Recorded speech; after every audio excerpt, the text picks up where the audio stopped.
ESPN, the world's leader in motorsports coverage, welcomes you live to Bristol Raceway in Tennessee for the Goody's 500 NASCAR Winston Cup race. And once again, over 70,000 screaming wild race fans have squeezed into this half-mile facility to see the best in short track racing. It rained earlier this evening here at Bristol. However, the skies have cleared and a beautiful sunset is occurring here as the sun goes down over the mountains of northeast Tennessee.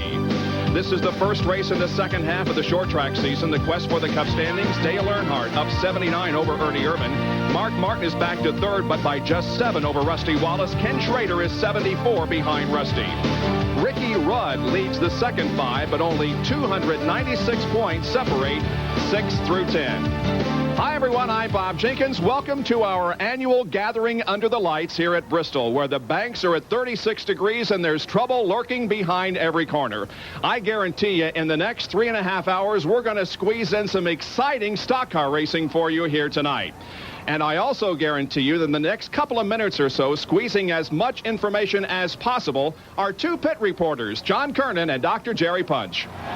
Thanks, Bob, and hello, everyone. Now, 5 of the top 10 qualifiers are on Hoosier tires, including the entire front row. Jeff Bodine outside row 1, and our pole sitter, 54-year-old Harry Gant, making his final visit to Bristol International Raceway. But here's the question mark. How long will the Hoosier tires last? Many of these drivers believe that maybe 80 laps would be a push. Kenny Wallace has been named to sub for Ernie Irvan while he's on the men. Kenny doing a great job, qualified 15th, but this morning in practice a little bit of a problem, backed it into the wall. But as you can see, the crew has fixed the car, and they say it's running almost as good as new. Rusty Wallace brings his strongest mount to Bristol, Tennessee. This is Midnight beside me. 8 out of 10 wins last year. This race car already won in 1994 at Rockingham and Dover. Rusty poised to pick up his 5th career win at Bristol International Raceway. Dale Earnhardt is the points leader, but he's starting 14th on the grid tonight. That means he's basically in the middle of the pack. We've seen a lot of things happen very quickly at this racetrack. If he's going to maintain that points lead, he has to be cautious tonight. If there's an emotional edge to any driver in the field, it belongs to one man. Mark Martin, sitting here in the Valvoline Ford. His best friend, Ernie Irvan, now beginning to recover. So Mark Martin wants to dedicate one win to Ernie. That win could come here tonight. By the way, he's a defending champion of the Goody's 500. Well, for the second weekend in a row, John Andretti is back in the STP Pontiac, doing a great job last week at Michigan. But next week at Darlington, that's still a question mark. The team will get together on Monday and decide who to put in the car next Sunday. A little trouble in qualifying for a couple of drivers at the back of the pack taking provisionals. We might mention Lake Speed is back there. And Todd Bodine, who had a problem with the steering box on Friday in qualifying, wrecked that car, went to a backup car. Also back there, the car number 22, Bobby Labonte, who qualified toward the front of the field, but wrecked his primary car in the final practice session. And we have to congratulate driver of the car number 10, the Tide Ford, Ricky Rudd, who starts back in 33rd spot. Ricky and Linda had an 8-pound, 3-ounce baby boy at 10:02 p.m. last night. Landon Lee Rudd was born. Ricky is back in the race car after just 3.5 hours sleep from Friday morning. Well, guys, that was a lot of information to get in a relatively short period of time, but the cars would have made about 8 laps around here while they were doing that, Benny. So when they give those pit reports a little later on, they're going to have to do them quicker. I tell you, folks, it's unbelievable. This is a half-mile racetrack, but they travel speeders up 135 miles per hour. The bank 36 degrees, the corners are, these cars get around this racetrack unbelievably fast, around 15 seconds a lap. Now, they haven't had any practice at night here at Bristol. Of course, this race is at night. All their practice and qualifying was in the daytime. It's going to be interesting how these cars do shake out once the green flag falls here in a few moments, Bob. Gentlemen, the command has been given. The cars are warming up on pit road, and in just a few moments, they'll go onto the racetrack for a couple of warm-up laps. And then we'll be underway with 500, the most grueling laps in all of racing. Stay with us. International Raceway as the helipad getting set to bring you all the action. It's a .533 mile oval. The front stretch and the back stretch are each 650 feet in length. The corners banked at 36 degrees and the straightaways are banked at 16 degrees. Now, how about the race analysis? We'll go 500 laps. The pole speed is 124.186. That's 15.4 seconds. The race record is 101.074. The pit window anywhere between 145 and 155 laps, provided, of course, there are no yellows in that period. And they're racing for a purse of over $800,000. And already the 22 car, Bobby Labonte, having some problems. The hood is up on that car. He crashed that car in practice this afternoon. This is a backup car. He has not had a lap on this car. Evidently got some type of problem already.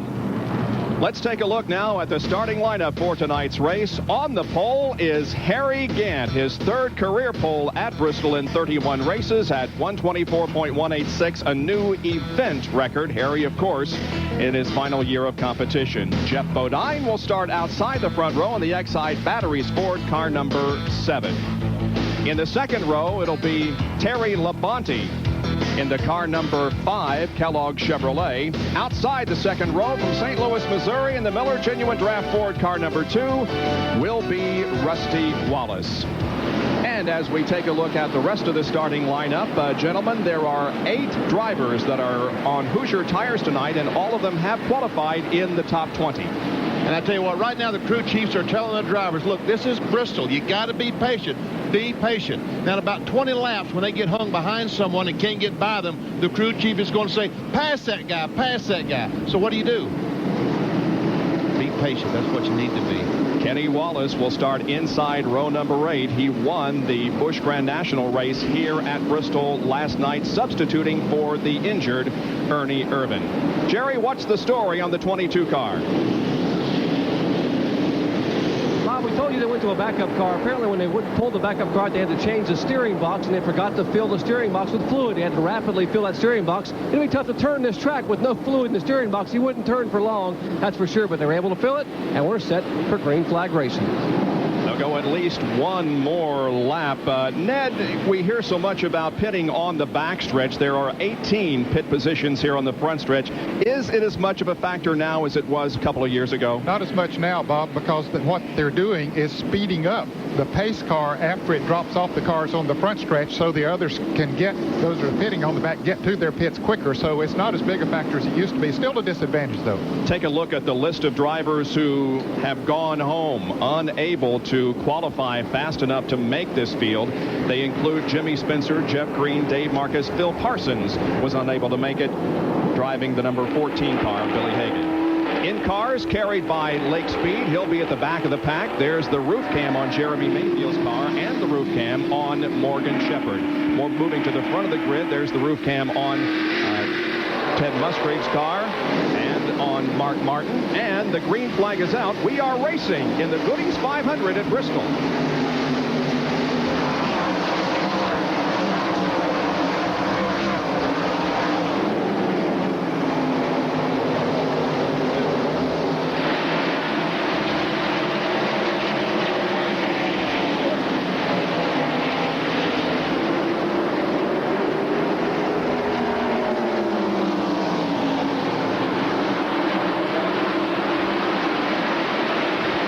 Wallace is having some problems getting up to speed in the Miller Genuine Draft Ford.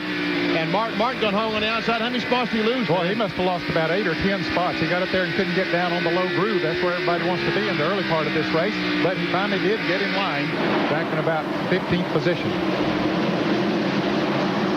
A couple of cars are still caught on the outside, but for the most part, it is a single file formation around the racetrack. There was still a bit of contact between Brett Bodine and Hut Strickland. Brett Bodine in the green 26, Hut Strickland in the 23 car. Musgrave is caught on the outside. Yep, he's the only one right now that's caught up on the outside. Morgan Shepherd about to go under him. And Sterling Marlin is right behind Morgan. He'll try to make that pass as well. So Ted Musgrave and his spotter working together, trying to get him to the low side of the track. Looking back now from Morgan Shepherd's car onto Sterling Marlin and Ted Musgrave. Now every car in the field is in single file. This is the TCI roof cam on Ted Musgrave's Family Channel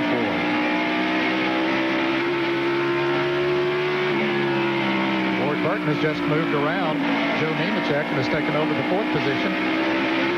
Harry Gant is the leader of the race, and he has led the first 7 laps, and that means that he has led more laps tonight than he has led all season. He had only led 6 coming into this event, and only twice at Pocono and the Brickyard 400 in Indianapolis. Jeff Bodine is second, and Terry Labonte is third. It's really nice to see Harry Gant, Leo Jackson, Charlie Presley, all those guys back and running well. We've had so many storybook stories during the year this year. Of course, Jeff Gordon's win at Indianapolis. Wouldn't it be nice to see Harry Gant win a race in his? Oh, the 12th car, Derek Cope. Heavy contact with the outside retaining wall coming off the second corner. But he maintained speed. How in the world?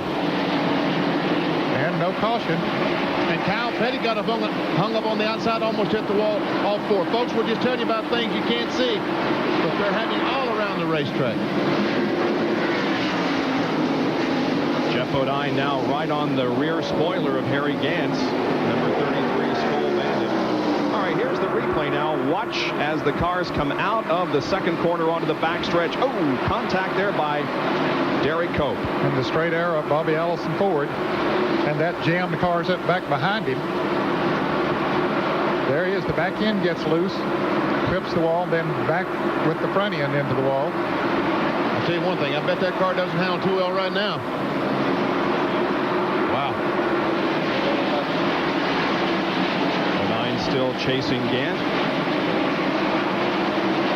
Harry eligible for $7,600 in Unical bonus money. Of course, it was won last weekend by brother Jeff Bodine, who's running second here to Harry.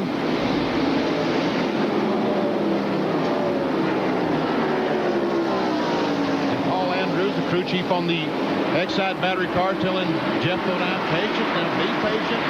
You're okay. But obviously, every race car driver wants to lose. They want to be out front. Harry's closing in on some slower traffic. The first that he will lap is the 52 car, Brad Teague. You'll never see Brad Teague in Jimmy Means' car. Napa Auto Parts, your sponsor on the car this week.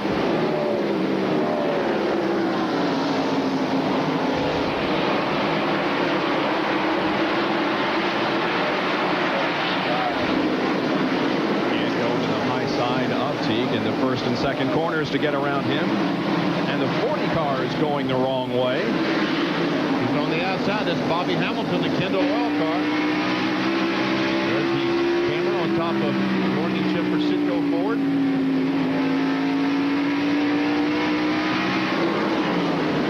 Morgan's running 18th. Just ahead of him is Jeff Burton, Rookie of the Year contender.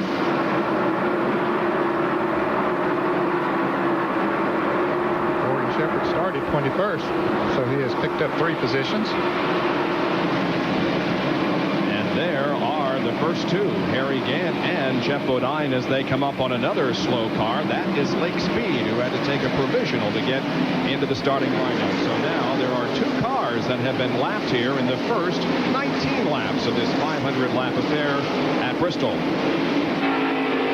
Terry Labonte is still running in 3rd position, then Lord Burton, the 41 car of Joe Nemechek. We'll be right back. Welcome back to Bristol Raceway in Tennessee and the Goody's 500 NASCAR Winston Cup race being led by Harry Gant in number 33 over Jeff Bodine in number 7. Now we back up to a few laps ago and take a look again at a spin coming off turn 4. It's Mike Wallace. Traffic bearing down on him, but the spotters are doing their job, telling their drivers where the accident is, and there's proof that things happen fast. We were about to show you a replay of what happened a few laps ago, but interrupted it to bring you the live action. And that first caution comes out on lap 28, and he can't get that car rolling again. Well, you can see that the wheel is flat. The rim is spinning, but there's no tire there. So I guess he's going to have to get the wrecker out to get it to the fifth. See the right rear tire is spinning? Watch that rim. Spinning at the tire. Wow. Tough break for Mike Wallace. He and Kyle Petty made some contact coming off turn 4. This is right in front of the leaders. It's going to happen. There we see the Kyle Petty right behind Mike Wallace. They made a little bit of contact. And around goes Mike. and really and truly doesn't hit the wall that hard. It's just as he locked the brakes down, you can see the tires blowing. As he stops the tire, it goes across that concrete and just grinds a hole in the tire. And there's the bump that Kyle Petty gave to Mike Wallace. Yep, and it just sent him spinning around. Kyle had a pretty good run coming off of that turn, ran up on him and bumped him. Let's go to the pits and Jerry Punch. And guys, about 2 laps before that happened, actually Mike Wallace and Todd Bodine, the 90 car and the 75 car, running side by side. And Kyle came upon him in turn 1 and had nowhere to go and jammed on the brakes and nearly spun his own car out. He managed to hang on to the car, trying to get by these 2 cars. So there had been a battle raging there for about 3 laps. The 40 car of Bobby Hamilton that we told you was going backwards anyway, losing positions, is in and now going back out. And the 42 car is in. And he stopped at the end of pit road. I don't know. I guess they're waiting for the field to go by. We assume so. He must be lapped. He would not be in that position then. Let's find out. Well, Petty goes back out onto the racetrack, as does Lake Speed, who came in for a brief stop. We're under caution for the first time here in Bristol. Back with more in a moment. ESPN helicopter camera shots being brought to you by Steel, makers of a full line of outdoor power equipment, powerful, easy to use, and durable. Thanks for the overhead shots of Bristol Raceway. Now, we've been talking about the squeeze, and again, it has occurred very quickly. This is looking back from Morgan Shepherd onto Sterling Marlin. Oh, man. And our most recent incident occurred in turn 4 when Kyle Petty and Mike Wallace got together. And around goes Mike and had a couple of flat tires. We're back green flag racing. And Kyle Petty has been in the pits, changed some tires. He's a lap down. He's trying to get a lap back. John, why did he get lapped?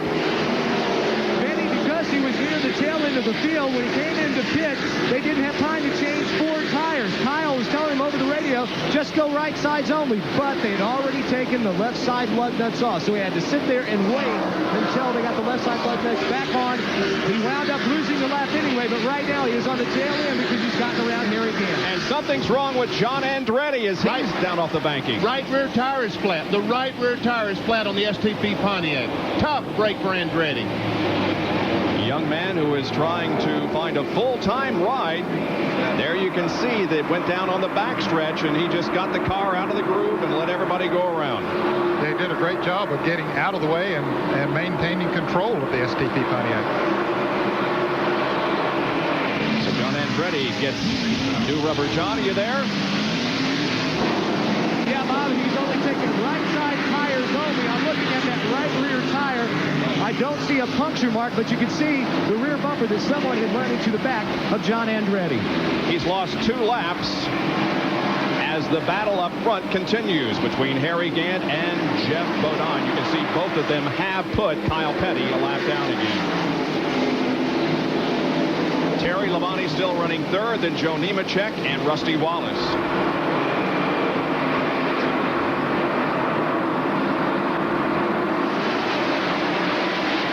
Understand that the 23 car of Hut Strickland has been in the fence. He's still going. He made a pit stop during that caution, so he was back near the tail end of the pack. He's still in the lead lap, but he's slowing down. He might be headed into the pits. Here comes a big group of cars being led by Dick Trickle. There's Jeff Gordon, Lake Speed, Rick Mast, Bill Elliott, Nemechek. Nemechek was running in 4th position, however, has fallen back to 10th.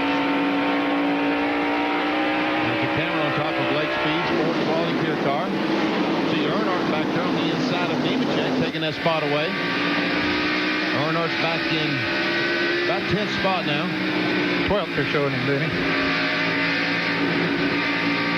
Let's look at the telemetry on Mark Martin's car to see exactly how fast he does.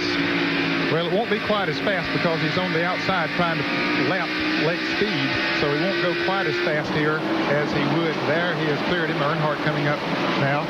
Martin now being shown in 10th, Earnhardt up to 11th. That's Darrell Waltrip, the winningest active driver here at Bristol, behind the 17 car.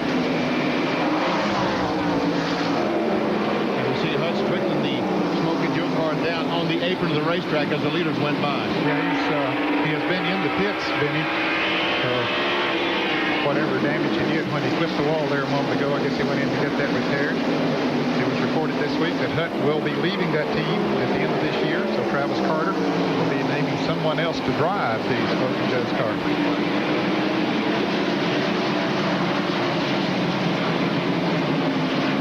It's a good battle between Trickle in the 32 and Jeff Gordon. Like that for 6th spot.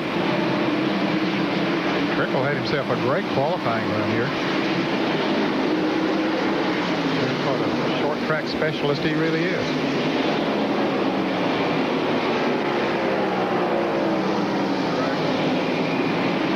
And right in front of him, Rusty Wallace. And Ward Burton is blown going down the front straightaway. We see the smoke coming out of the Hardee's Chevrolet. That's it. And the 43 car, John Andretti's in the wall. Between turns 3 and 4, right up against the outer wall. Here's John Kernan.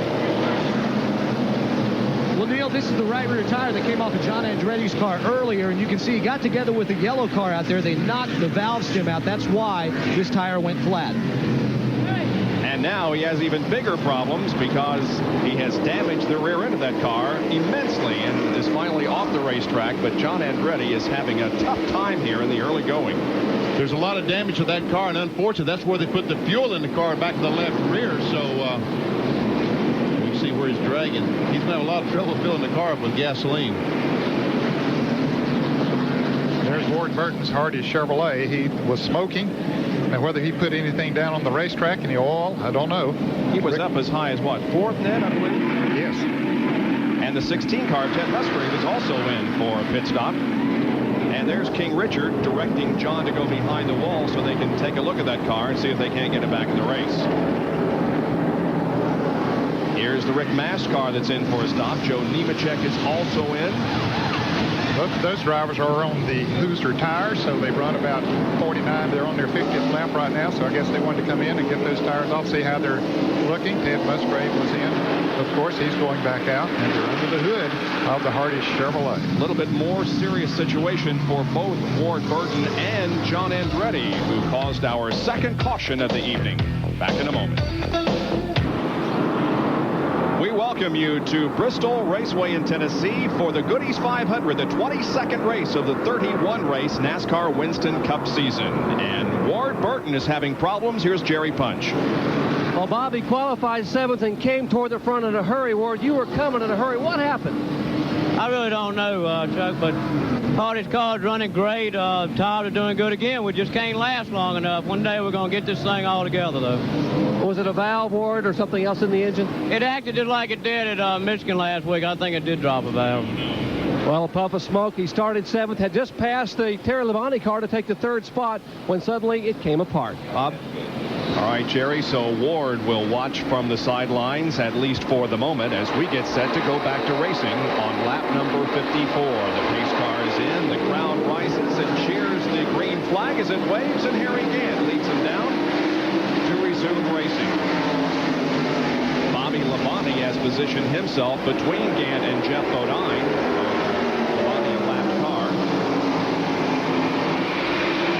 Boy, Harry Gant's loving this, isn't he? Distance on Bodine while Bobby Labonte is in the middle of these cars. Jeff Bodine, his best finish here at Bristol was a 3rd, and he's done that on 4 different occasions. Here's Mark Martin, Bill Elliott, and Dale Earnhardt as they run back in 7th, 8th, and 9th.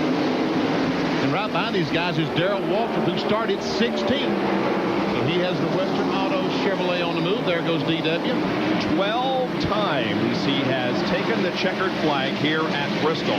5 times in the April race and 7 times in this one. The most recent was in 1992. His first win here was in 1978. Oh. And a crash involving Terry Labonte into the wall hard in turn 4. Wow. Man, that car was running so good. The Kellogg's cornflake car was flying. We see a little fire under the car.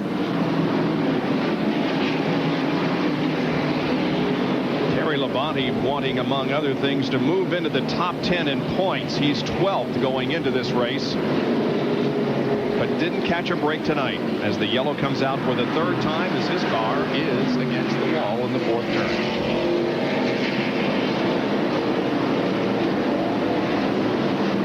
It is a tough break for Terry now. He's waiting for the traffic to clear. He rolls the car down off the track, but I'm sure they've got some work to do on him on that Chevrolet before he can get back out there. And Jeff Bodine comes in the pits right behind him, so Bodine gives up his second place to get those Hoosier tires looked at. I'll tell you what, that really surprised me that Jeff would pit this early because of the track position. Unusual, perhaps. Jerry, all fours down there? Exactly, Bob. All four tires. It would be unusual. Most people could go to lap 140 to 150 on fuel. But you got to remember, Jeff Bodine and Harry Gant, a lot of concern about how these Hoosiers are going to wear. They're going to be fast.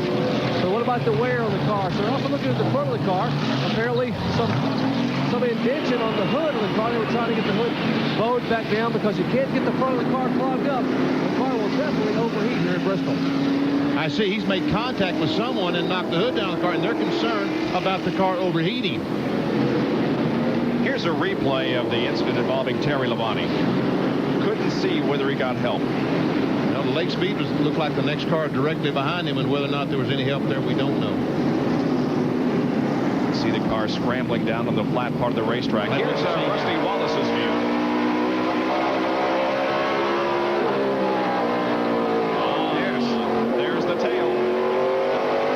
Yes, there was contact between the 15 and the 5. So we're under our third caution. Jerry, you have more on this?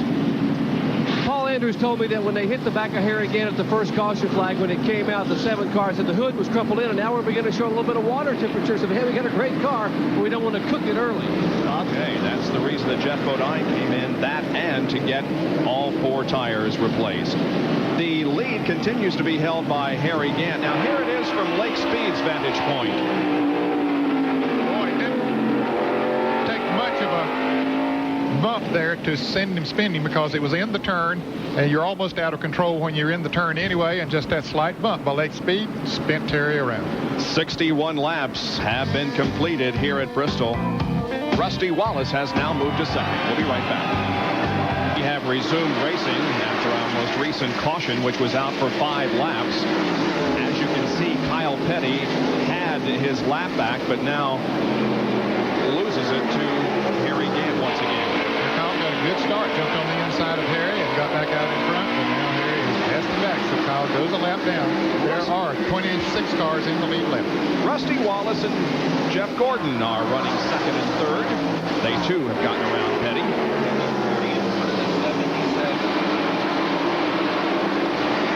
Rusty Wallace, who is a 4-time winner here at Bristol, but he has never won this race. All 4 of his victories have come in the spring event.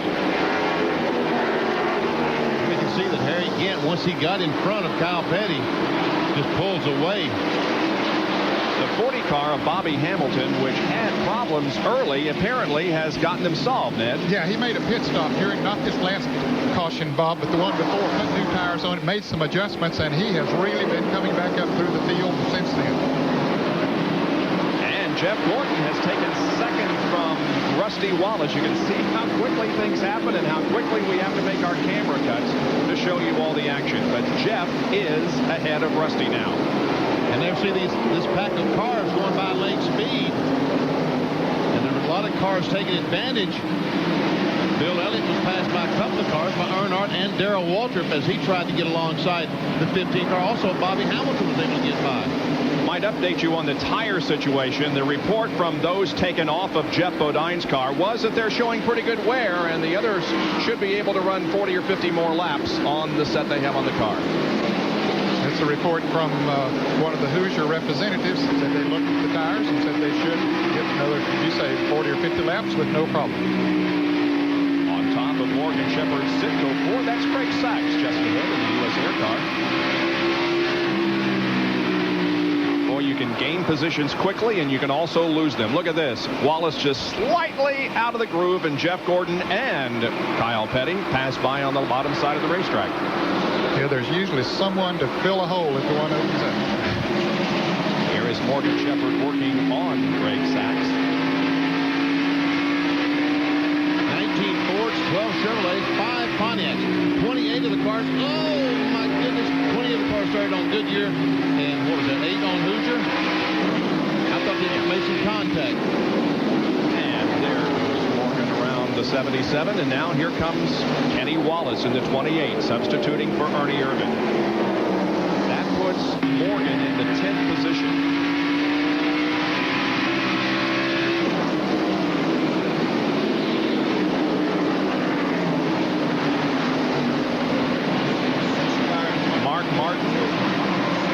And Dale Earnhardt are running 4th, 5th, and 6th. So Martin was able to get by Trickle in the last few laps. Now Earnhardt's up there trying to do the same thing. We're taking a look at the inside of Dick Trickle. Dale Earnhardt, 31 career races here at Bristol and 8 wins, including the spring race here. And in case you've forgotten, he came from 24th starting position in April to win that event. He is just all over Trickle.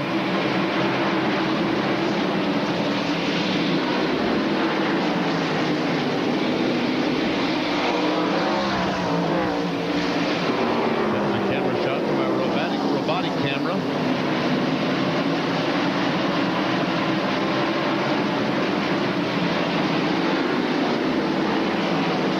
Back and check out some more action behind that group of cars. Well, there has been some heavy racing here as Ricky Rudd goes in the inside of Greg Sachs. This bunch of cars have really been going at it. Now they've got Sachs hung on the outside, and all these cars are going to try to get by. Yeah, they'll look for that opening down on the inside, and he's going to have a tough time getting back down to the inside group. Jeff Bodine comes by now. Brett Bodine. Also have got the 12 car hung out there. That's Derek Cope. There goes Musgrave by. Now Schrader wants to go along as well. And there's Mike Wallace. We see he's got the flats repaired on his car back on the racetrack. There's Derek Cope in the 12 car. He had an early contact with the wall that didn't bring out a caution. And look where the leader is. He is right behind that group of cars and putting another lap on Teague.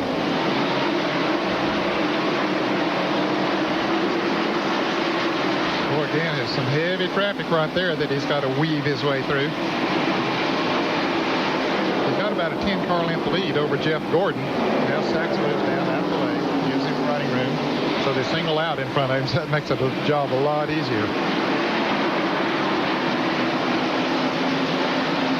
Earnhardt looked like he might have gotten the back of the 32 car. Trickle goes up the hill. Earnhardt goes by. Darrell Walters follows it. And while that was going on, Mark Martin went by Rusty Wallace. Here it is, down the back stretch and into 3. Boom. Hello. Out of my way. Comes up and gives him a little tap. Trickle has no choice but to back off, and so 2 cars go by. Dale Earnhardt moves to 5th position. There is 6th. But that's how much of a separation there is between that group and Harry Gant, the leader. Jeff Gordon is coming right up on Harry, though. I don't know if it's the traffic that's slowing Harry down, or if Jeff Gordon's picking up or Harry Gant's slowing down. But you can see, obviously, he's closing up. Yes, he is closing up in a hurry. Look at him going into the turns faster. I wonder if Gant's tires might be getting worn. Something we were concerned. He moved down to the inside. Let's Gordon go. Yeah, he sure did. Jeff saw the opportunity that Harry gave him and took the lead. That's exactly what we saw last night, Ned. Remember, Harry Gant ran so well, but then all of a sudden the car just started slowing down. And so Harry Gant led the first 88 laps of this event, and now Jeff Gordon has gone to the front. Behind Harry Gant, running in 3rd position, is Mark Martin. Back with more from Bristol International Raceway in a moment. A beautiful setting in the hills of Northeast Tennessee, Bristol Raceway. They're the top 15 as we have completed 95 of 500 laps. And you will notice in second and third position. There was a change. When we went to break, Mark Martin was in third, Gant was second. Well, they have changed positions, and this is how Mark Martin did it. Comes off the corner. He tries to get alongside Harry Gant down the back straightaway. Harry realizes these cars are much faster than he is, so he just pulls over and lets Mark Martin go by. Harry told us on our live Speed Week show that he had a little bit of concern about those tires. Jerry, what is the situation with Harry Gant? Bob, that's exactly what Harry was talking about in Speed Week. When the tires begin to fall off, there's no need in trying to push the car and make it up, or else you're going to be in the wall. So he tried to, Charlie Preston and crew chief told Harry, back off. Let's try to make it a full fuel stop and pit when the other Goodyear cars pit. And let us take a look and see how the tires look. One car already on pit road. That's Kenny Schrader. Let's check in with John Kernan. Schrader thought he had a right front tire going down. So he decided to pit for two tires, right side front Roman. Also, the car now is going to come around and will now be a four-tire change. They're also planning to make a chassis adjustment, try and loosen the car up. The car has been very, very tight. And Kenny Schrader making his pit stop. He's down and away. He had just lost a lap. He'd just been lapped, had he, Ned? He had, and now he has 2 laps down. And he comes out and nearly collides with the 22 of Bobby Labonte, which is coming into the front stretch pits. Yeah, that was a close call for both of them. And Labonte has been in and out of the pits all night long. He's had a tough time here tonight so far. He's being shown now. It's about 28 laps down. Jeff Gordon has just lapped Jeff Burton, who is running 25th. Here's more on Jeff Burton. Actually, Bob was talking about Bobby Labonte, and we told you he went to a backup car. That's the car they run in Atlanta. He's been on pit road twice for a tire rubbing a fender. They came in and changed the track car once. They added weight in the car as far as trying to get more wedge in it. It just changed everything on the race car except the number in the last 25 or 30 laps. There's their leader, Jeff Gordon. Mark Martin's in second. Rusty Wallace has now moved into third, and Dale Earnhardt fourth. Darrell Waltrip is now fifth. 21 cars are on the lead lap. And we see Harry Gant losing the spot to Bill Elliott as they go down in the corner. Well, Harry's just hoping for a caution flag here before too long. And there is Gordon, who is leading his 12th race in 1994. 2 victories, Charlotte and Indianapolis. He started in 12th position, and of course, he is at the highest he has been, and he has led the last 15 laps.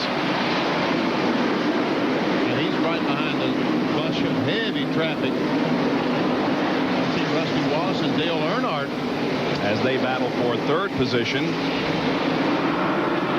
And the point squeeze comes to mind here as Rusty tries to catch Dale for that NASCAR Winston Cup championship. That's for Rusty's car looking back on Dale.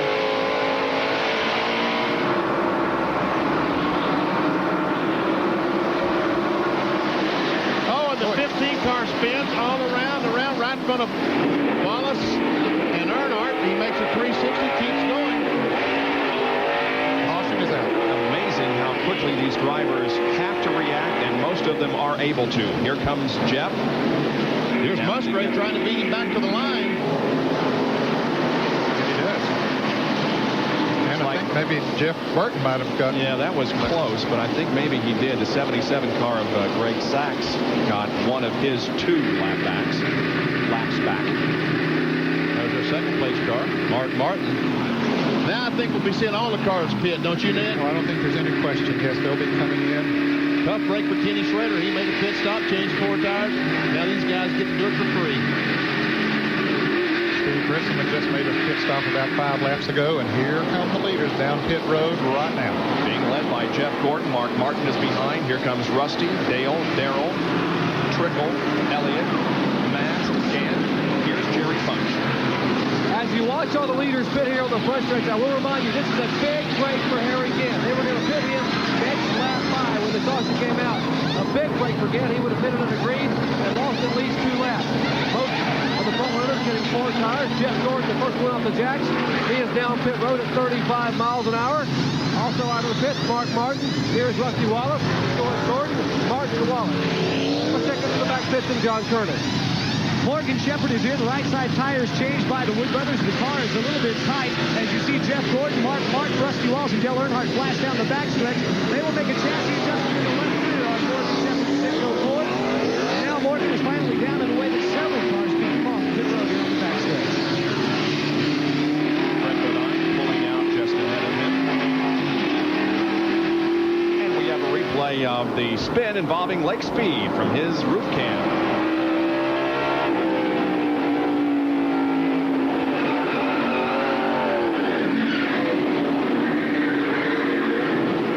Beautiful 360 and keeps it going.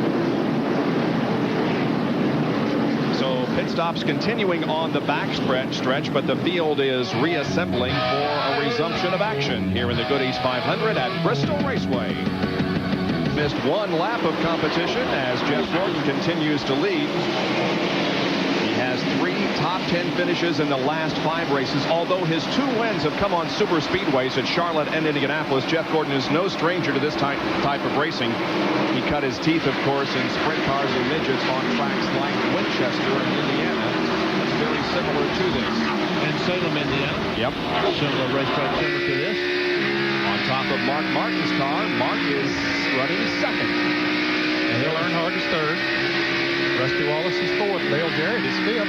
Darrell Walker 6th. Bill Elliott 7th. Jeff Bodine is 8th. You saw that John Andretti has come back into the race. Now a little telemetry. Did I see 138 miles an hour? 36 to 38, yep. Let's watch as he accelerates down the front straightaway. Yep, 138. 138. Down to a little over 100. Big pack of cars. Lake Speed, Harry Gant, Rick Mast. And they're all passing Lake Speed, including Todd Bodine in 75. There goes Sterling Marlin. Lake Speed is being shown 4 laps down. Kenny Wallace in the 28 car, the Hamlin car. He's 15th, Benny. You know, Kenny Wallace is not trying to be a hero. He just simply wants to bring this car home with a good finish today.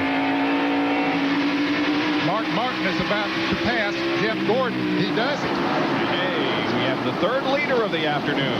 Gordon slipped just a little bit coming off turn 2. Martin had a good run on him and just moved right on by.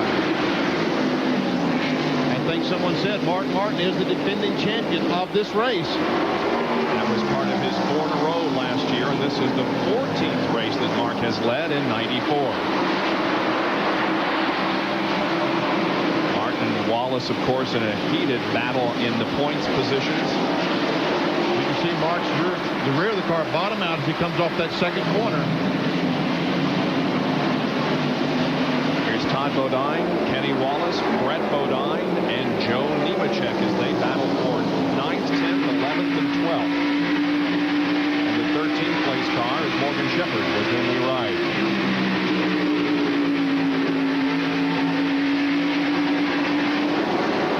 There we see the shot down the back straightaway. Todd Bodine was up closer to the front. He had some problem down in turn 1 a few laps ago. Got up the racetrack.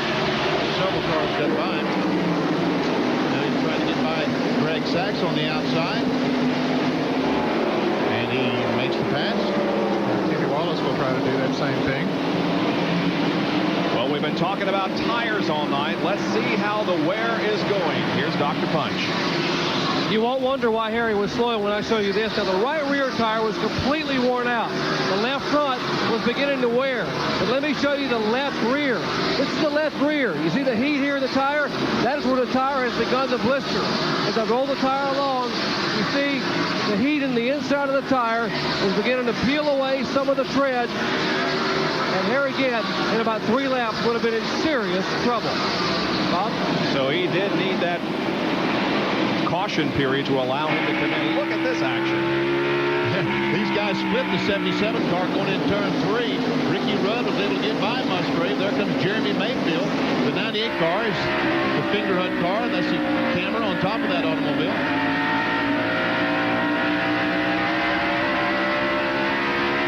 These cars trying to stay ahead of the leader. Mayfield is already a lap down. Musgrave is trying to stay on the lead lap. Now here is Darrell Waltrip looking to the inside of Dale Jarrett for 5th place. And Darrell has it. And one thing to put Jarrett up there in 5th place, he only changed 2 tires during that pit stop. He's pitting on the backstretch, so they only took on 2 tires. Perhaps hurting him a little bit right now, but it did give him good track position. He's losing some of his position right now. Bill Elliott went by for 6th. Now Jarrett drops back to 7th.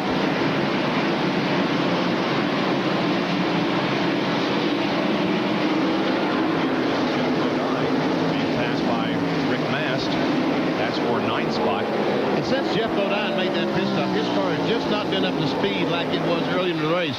I don't know if it's the overheating problem he's concerned about or what the problem is. There we see Harry again. He's changed 4 tires. He's back racing again, trying to pass Dale Jarrett for what position? About 8th? Yep. Harry's trying to make the most of the tires while they're good under him.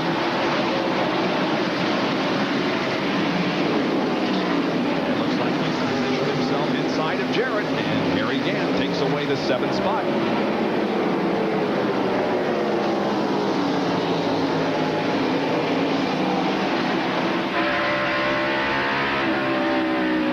back to this battle involving Ted Musgrave, Jeremy Mayfield, as we show you an Autolite Field summary.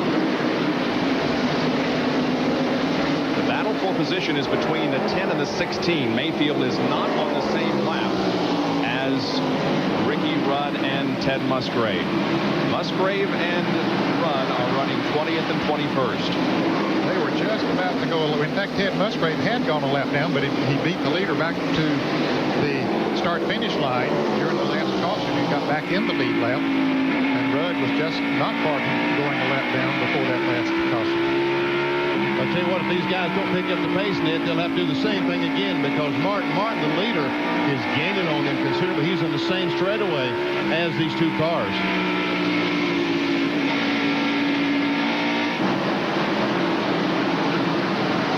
Earnhardt and Wallace are still going at it for 3rd as another lap is put on Lake Speed. Lake is now 5 laps down, back in 28th position.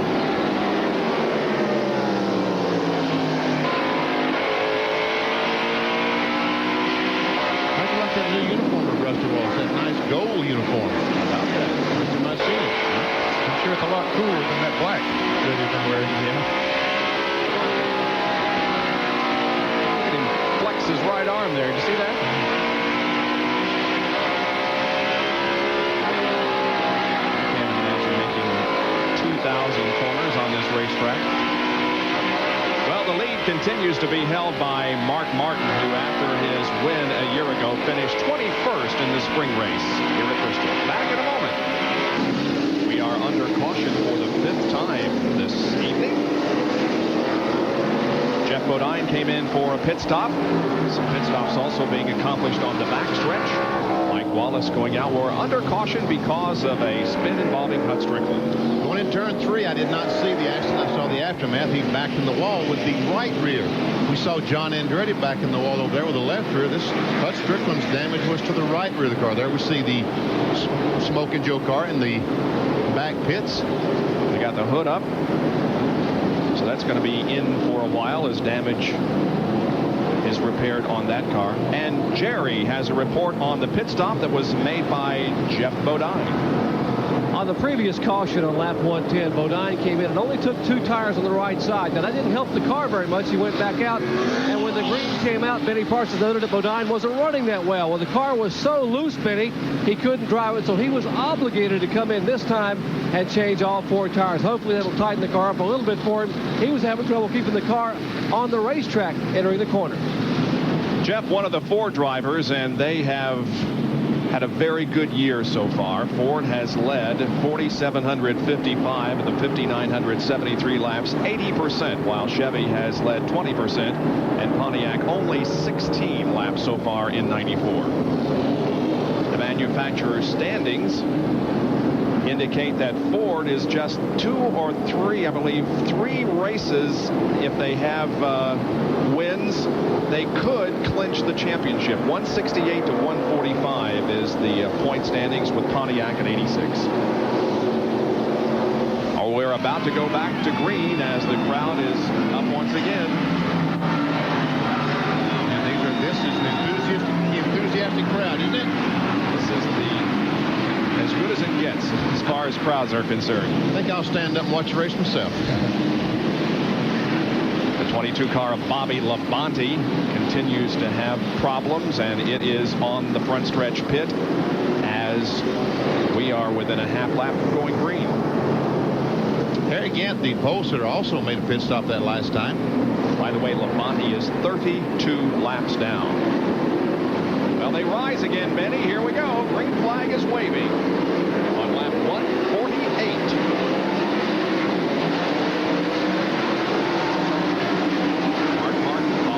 Jeff Gordon, Dale Earnhardt, Rusty Wallace, and Darrell Waltrip. And now an attempt by Earnhardt to take over second position. And he does it.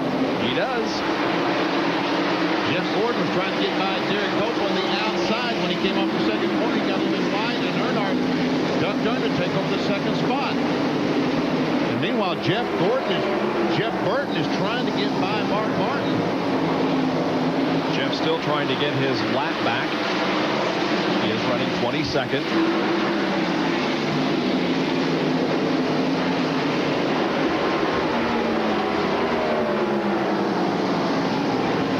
Many drivers have come from a couple of laps down to finish very well here.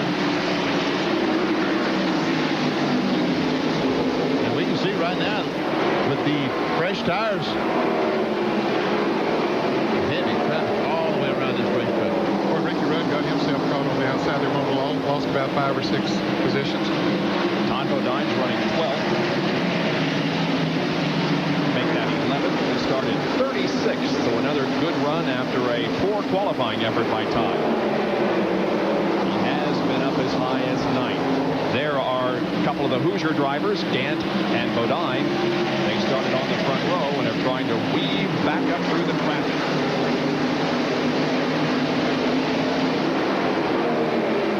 Wallace got caught on the outside. He's losing positions back there as well. Well, there's a lot of racing going on everywhere.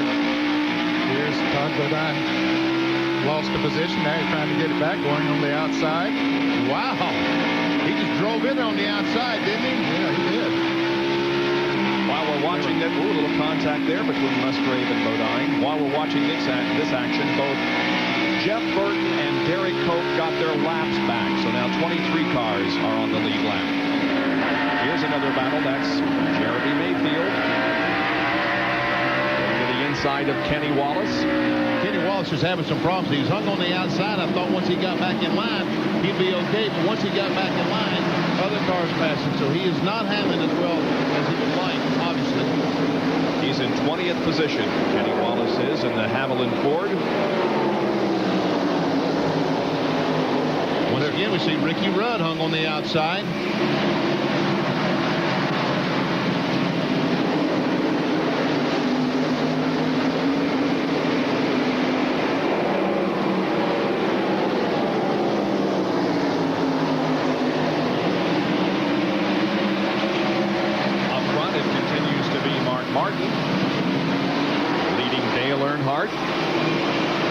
Jeff Gordon, Rusty Wallace, and Darrell Waltrip.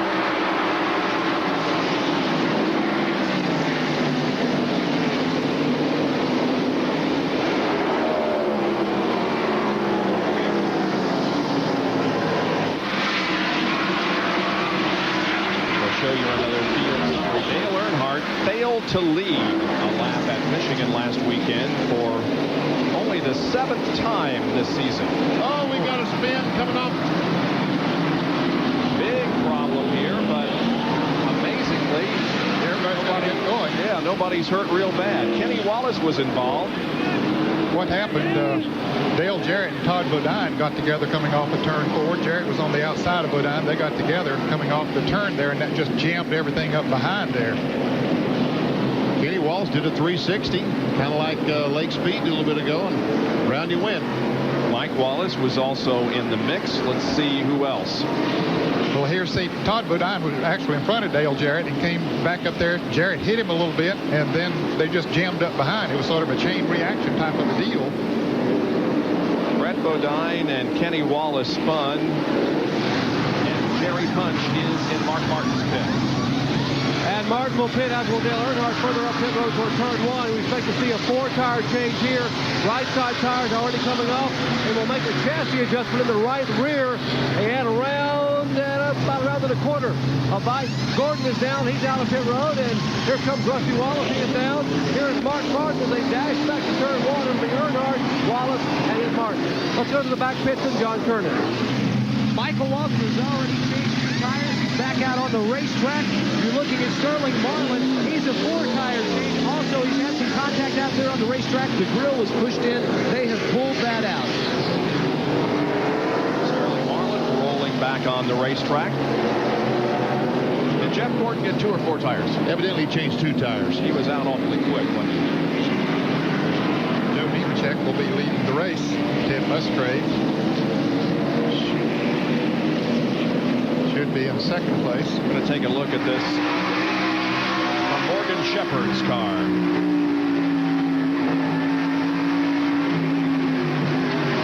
Whoa. So it looks like Brett Bodine and Brad T got the worst of that crash because Brett Bodine hit pretty doggone hard.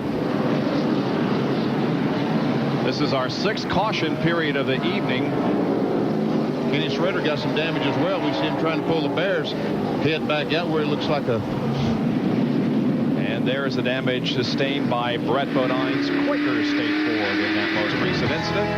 Back with more after this. Bob Jenkins, Ned Jarrett, Benny Parsons, John Kernan, Dr. Jerry Punch back at Bristol Raceway. We were under caution once again. Now, I want you to ponder this for a while. The answer is not Darrell Waltrip. Who holds the best per race average finish among drivers who have started at least 20 events here at Bristol? Think about that for a while, and I'll give you the answer in a moment as we get ready to go back to green flag racing. And up front is Joe Nemechek, leading for the first time in his NASCAR Winston Cup career. By the way, this is the 5th anniversary of Hedrick Racing. They came here 5 years ago tonight in Bristol and began their Winston Cup career with Larry Pearson behind the wheel. Kyle Petty getting back in the lead lap once again. He has done that several times tonight when others were leading. Let's see if he can stay out in front of Nemechek. Ed Musgrave is right behind Joe. We're watching from the roof cam.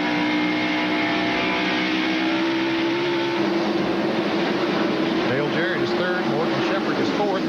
Jeff Gordon is 5th. Those first 4 cars did not make pit stops. They had all stopped during the last caution. So they figured they didn't need a pit stop this time. They liked that track position. Boy, track position is everything here. Look, this is from Ted Musgrave's car. You see where he touches the brake going in the corner. Accelerates down the back straightaway, 135 miles an hour. Down to about 105. And about 8,500 RPM before the break.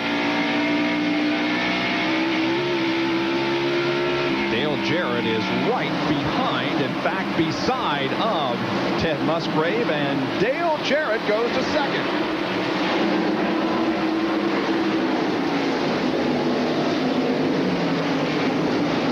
Dale started back in 29th position.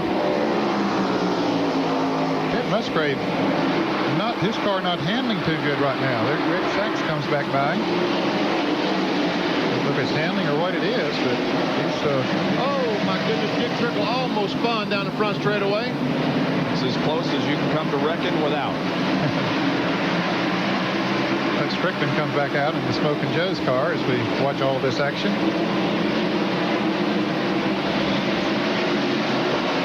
The Dime brothers there. Jeff and Rod. A moment ago.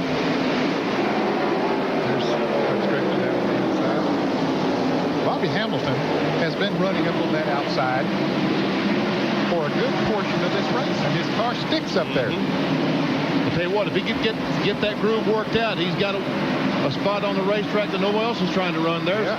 Rusty Wallace trying to take a spot away from Michael Waltrip, and he does. Ooh, and the leader spins in turn 1 as Joe Nemechek went on the inside of Kyle Petty. Kyle didn't know he was there, I guess. And anyway, they spin. Caution is out.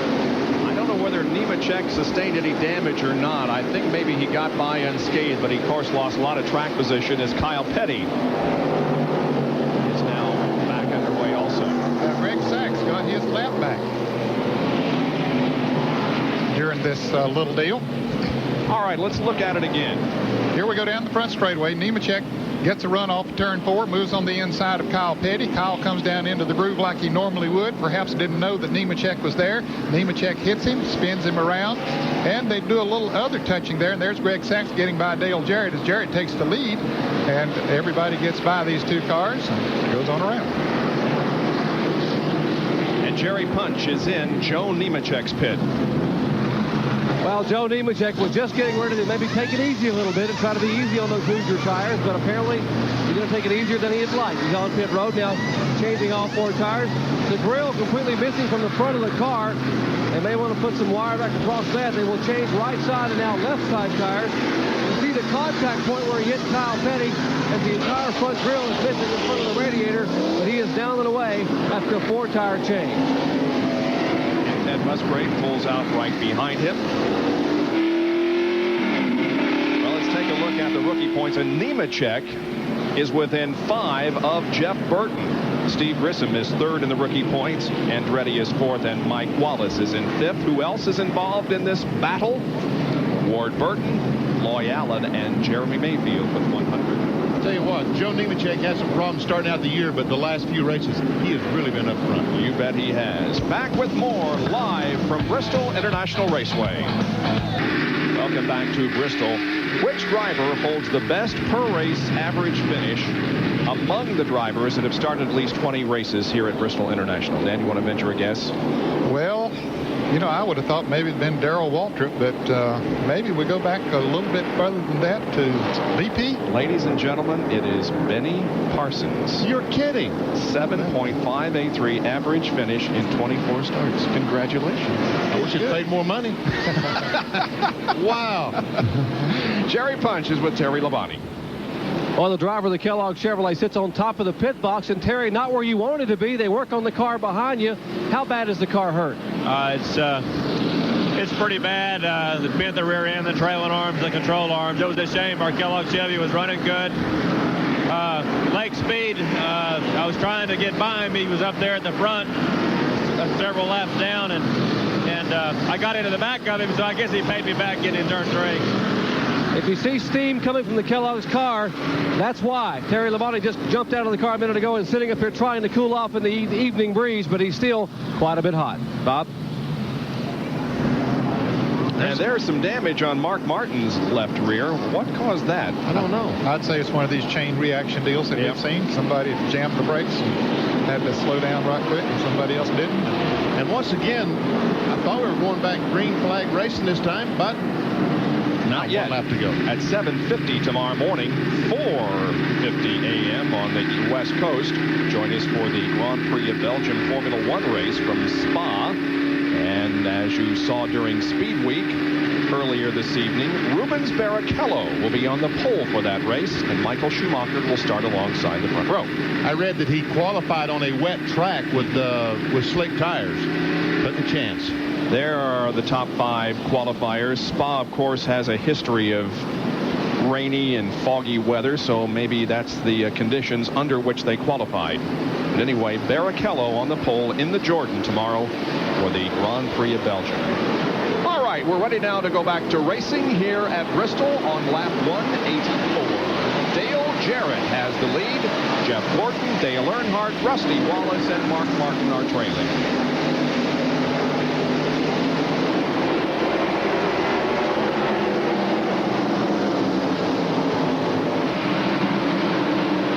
Dale Jarrett's 17th race here at Bristol, the 5th race that he has led here, and his best Bristol finish was a 2nd in April of '92. To the late Alan Coy.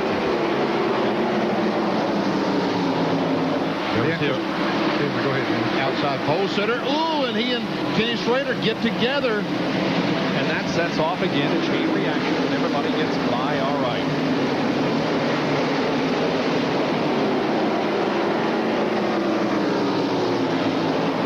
Kyle Petty moving around. Kenny Schrader. Kenny Schrader made that unscheduled pit stop early. It is 3 laps down. This began way back in the 3rd turn. Shredder gets down on the apron of the racetrack, and they come back coming off 4. They get together again, and we can see Kyle Petty, Sterling Marlin. They all started checking up to avoid the crash. Dick Trickle way back there almost got into the wall. Boy, it happens quick here. Jeff Gordon closing in on Jarrett. Yeah, now Jarrett has about 25 or 30 laps more on his tires than does Gordon. Don't have much of a difference that night.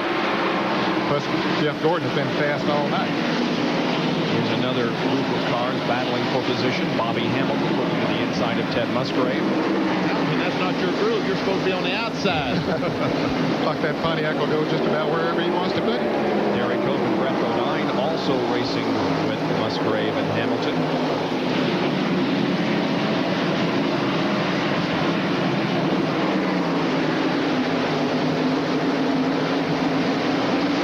Jeff Bodine going inside of Darrell Waltrip and picking up 6th position.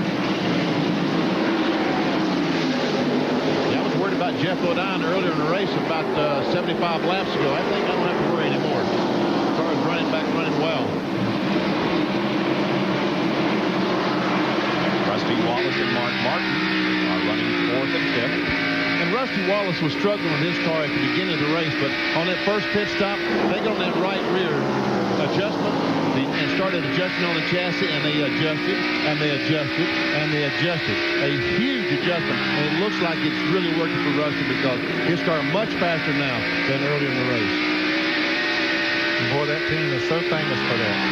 He knows how he wants the race car to feel, and normally he knows what it's going to take to get it to feel that way, so he tells them, okay, put so many rounds of lead in it, or whatever the case might be. Jeff Gordon, now as we see Mark Martin really putting the pressure on Rusty Wallace, and right in front of them, Jeff Gordon putting the pressure on Dale Jarrett there. The first 5 cars that you can see out Martin's windshield.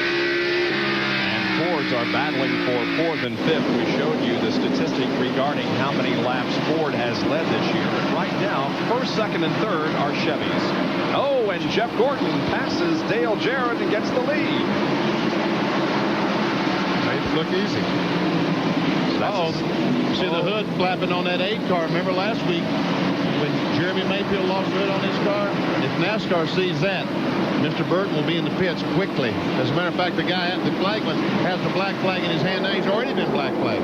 Boy, it was a miracle that somebody wasn't hurt from that incident last week involving Jeremy Mayfield when the thing sailed off the car and flew through the air like a kite. Dale Earnhardt goes to 2nd, passing Dale Jarrett, but it landed in an area that was unoccupied and nobody was hurt. Now, Burton gave up 23rd position there, and of course has gone a lap down. And look at the traffic jam at 4. Kenny Wallace got tagged going in 3, almost spun out. And now he and Morgan Shepherd almost get together down in 1, but meanwhile, everybody's still going forward.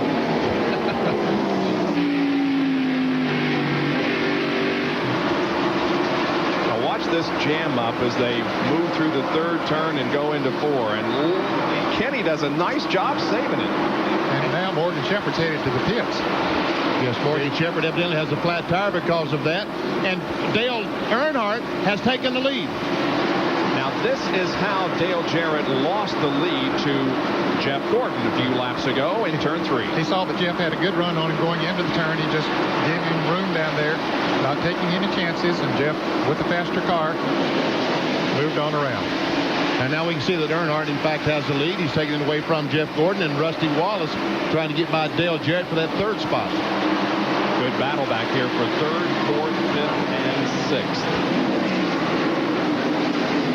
Morgan Shepherd has completed his pit stop, and he said go forward, going back out. He's a couple of laps down.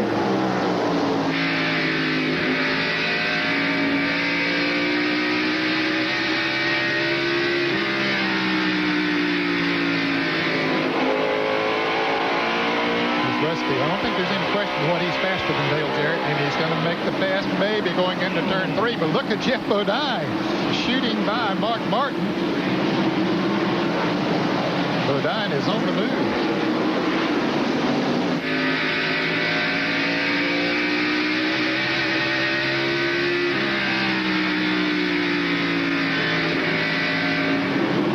Jeff Bodine trying his best to get underneath this 18 car. Look at how Jeff Bodine has moved up from lap 123 when he was 12. Now with 203 laps completed, he is up to 5th position and trying to take over 4th from Dale Jarrett.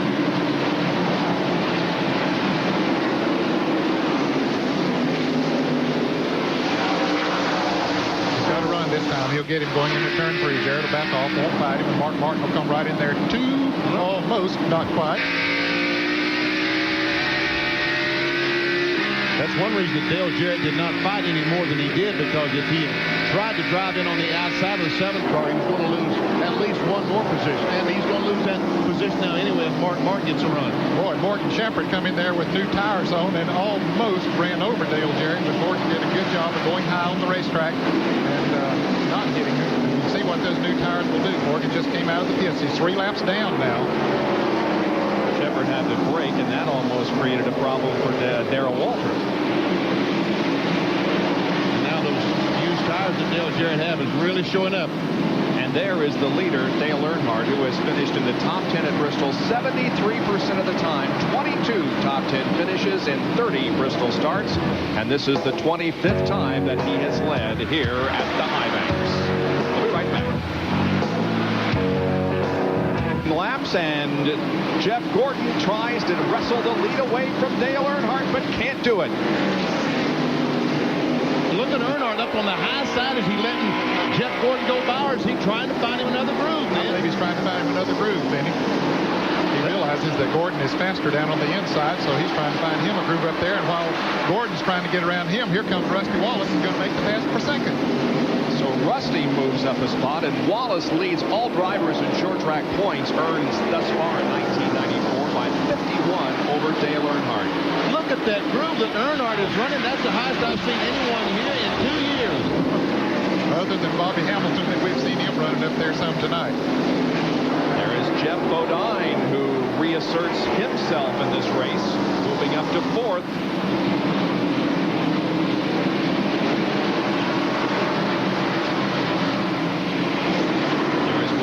Running back in 5th spot.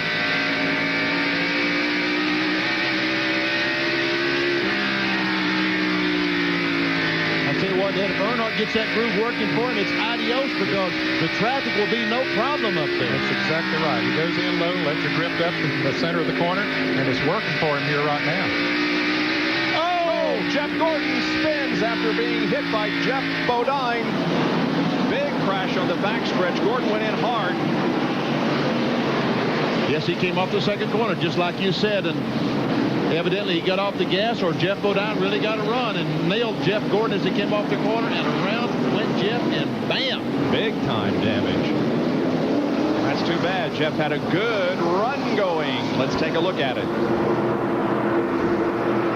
Coming off 2. There we see Jeff Gordon and Jeff Bodine, and bam! And watch just how much force that he hits that wall with.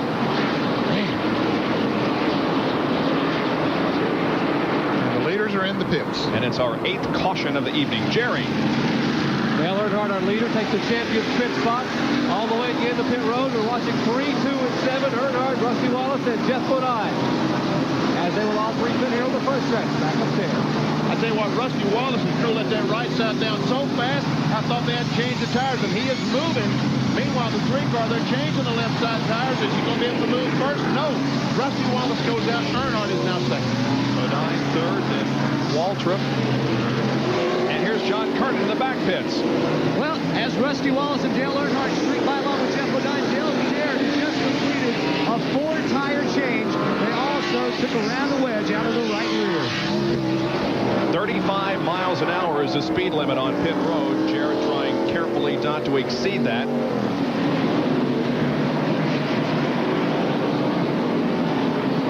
Let's look at some replays. Here is how Jeff Gordon got into the wall once again. It looks like he might have not gotten off of turn 2. Is certainly not as good as Jeff Bodine. Bodine really had a run coming off of there and just ran right into the back of Jeff Gordon. Here it is from another angle.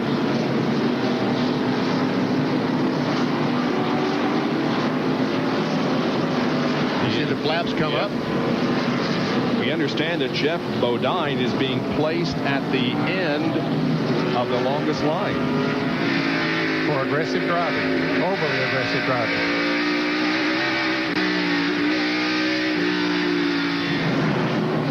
They continue to work on Jeff Gordon's car as Jeff Bodine is being penalized here for over-aggressive driving. We'll be right back with more from Bristol. I'm here at Bristol. We'll go green in one lap. Let's talk to Jeff Gordon. Here's Jerry. Well, Jeff has climbed out of the DuPont Chevrolet, and Jeff, a tough break for you. What happened out there? Well, you know, we took 2 tires, and we didn't have as fresh tires as some of those other guys out there. And I was getting ready to let Jeff go by me. He was obviously faster. And I don't know if he got me loose or what, but, you know, I got loose. I had to get out of the gas, and he got in the back of us. How bad's the car hurt? It's bad, you know. I mean, we hit the back end and the inside wall back there pretty hard. Yeah, I could barely get in here on pit road, so it's going to be a while. You know, we had a great run going, and it's a shame. Bristol just has not been our place. We run good here. We lead every time we come here, and we just can't get the brakes. Ray Evernham told me this morning they have never finished a race at Bristol, Tennessee, and that record remains intact. I was very impressed that Jeff Gordon said he got out of the gas. And as a result, NASCAR has rescinded the penalty on Jeff Bodine. He's in 3rd place now. Okay, we'll make that very clear. They did not carry through with the penalty that they threatened. I think they went down and talked to Jeff Gordon, and once they understood what happened, that he had slipped a little bit coming off of the turn. Jerry? They originally thought Jeff Bodine was over-aggressive in his driving, and Jeff Bodine immediately on the radio said, "Hey, Gordon just slowed down," and I ran into him and said, "Dadgummit, I'm sorry. That's what Jeff Bodine said on the radio. And you heard Gordon a minute ago say he got loose, and when his car got loose, he slowed abruptly, and that's when Bodine got into him. So it was certainly not intentional, thus the rescinding of the penalty. Very good. Bodine runs in 3rd. The leader of the race is Rusty Wallace. Then Dale Earnhardt, Jeff, Darrell Waltrip. And Mark Martin is in 5th place. Darrell Waltrip is 4th. Mark Martin is 5th. Bill Elliott 6th. Harry Gant is 7th. Rick Mast is 8th. Joe Nemechek is 9th. Dale Jarrett 10th. Sterling Marlin 11th. And here is Bodine going to the inside of Earnhardt and taking 2nd position away. Now Bodine sets his sights on the leader, Rusty Wallace, who has now led 15. Oh, and a spin up here in turn 4. Jeremy Mayfield is sliding down the banking, and everybody else is going to get by okay. And I don't think he touched anything. And no caution yet, Bob. The car is way down. Oh, and he's coming up front of the leader. Man, oh, man, scared me to death. But he got, everything's okay. Man, oh, man. And looky here at Jeff Bodine. He has caught Rusty Wallace. I think Rusty's spotter told him, look out for Jeremy Mayfield. I think he slowed down. That's one reason that Jeff Bodine was able to catch him as fast as he did. As I was saying, Rusty has now led 15 of the last 16 short track races. Let's take a look at this again. Bodine got, okay. Jeremy just went in the corner and lost control and spun right in front of all these cars, and only great driving saved him from getting hit again.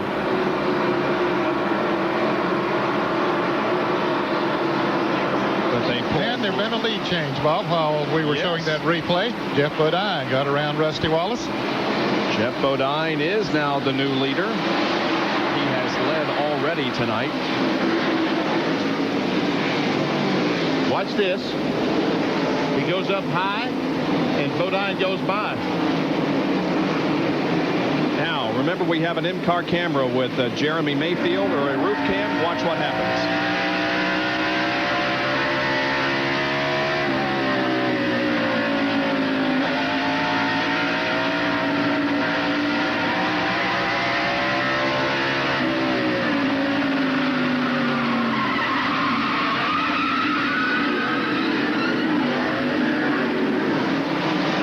Got in there and hit the apron with the left front tire and just spun the car out. Now, meanwhile, Jeff Bodine can probably run a little faster than he is right now, but he's in the lead. He's just going to stay and run that pace, trying to save those tires as he can. Jeremy Mayfield was only 1 lap down when he spun. He was in 21st position. He is still in 22nd position, but he is now 2 laps down. There's only one car. There are 20 cars in the lead lap and only one car that's one lap down, and that is Kyle Petty. Battle for fourth place. Darrell Waltrip and Mark Martin. And Martin might get it going into the turn. Down on the inside. Darrell's not going to fight him too much. He knows it's too early in the race to be fighting someone off there. And another battle here involves Michael Waltrip and Bobby Hamilton. Pair of Pontiacs. This is for 13th. Hamilton has 13th, Michael 14th, then Rudd. Should be in the 15th position. There's Derek Cope right behind them and Bobby Allison straight arrow forward. Amazing. He hit the wall early in the race, and he's still out there in the lead lap. All these guys in the lead lap, including Derek Cope and Todd Bodine. Todd tries to get to the inside of Cope in one, and he does.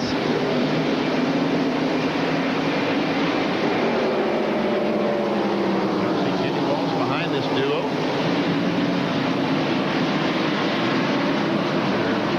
Ted Musgrave Approaching the halfway mark.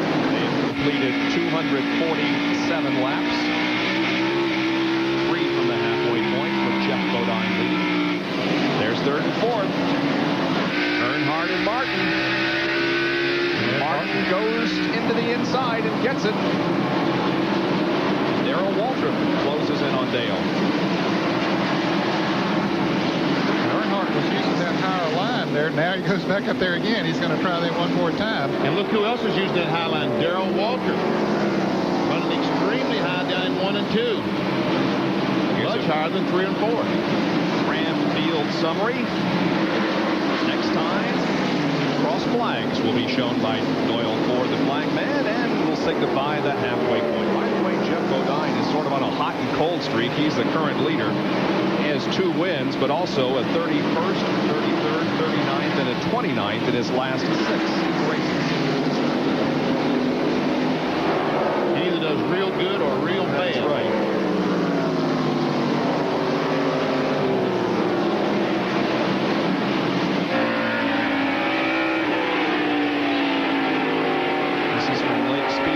On the right now as Darrell Waltrip will go by. Well, we have completed now the halfway point, and the race settles down into a rather routine affair, although nothing is ever routine at Bristol. We'll be right back. No baseball? Sure there is. The Little League World Series, and you can see the final game tonight at 10:30 on the Deuce, and at noon tomorrow on ESPN. Rain delay in Williamsport, Pennsylvania earlier today is the reason why it was running late, but you can see it tonight and again tomorrow with Cal Northridge against Venezuela. That Northridge team is from the area that the earthquake occurred in? Exactly. They had all kinds of problems there. Do they have a nickname or something? I read something about that. Yeah. I can't remember the nickname. The Shockers or the Rockers or something. I don't know. Shockers, I believe. You're right. 14th and 15th here, Michael Waltrip and Todd Bodine. Jeff Bodine is the leader of the race. He just put a lap on the other Bodine, Right. Brett Bodine. Right. Now there's 19 cars on the lead lap, which is still pretty good. We're more than halfway through this race. As we watch Todd Bodine chasing Michael Waltrip. And there's the 40 car up in the high groove once again. Dale Earnhardt and Darrell Waltrip, I should say, are 4th and 5th. As we watch Darrell Waltrip, Jeff Bodine has lapped Derek Cope, so that's another car that was in the lead lap, a lap down. 18 in the lead lap. The next car, the 18th car, is Kenny Wallace. He's about 3 seconds in front of Jeff Bodine. Waltrip has been so successful here at Bristol and on short tracks in general for that matter. Now here's Bill Elliott and Harry Gant racing together for 6th.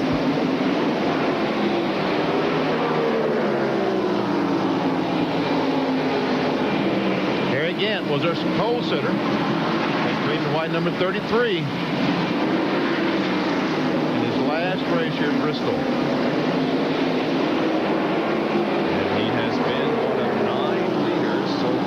tonight. Bill Elliott's teammate, Jimmy Spencer, we mentioned earlier, did not make the show. The 27 car went home. Now here's the Busch Beer race recap. The leader is Jeff Bodine, having led the last 25 laps. And completed 261. 9 leaders, 9 lead changes, 8 caution periods. Have total 46 laps, and the average speed is nearing 188 miles an hour.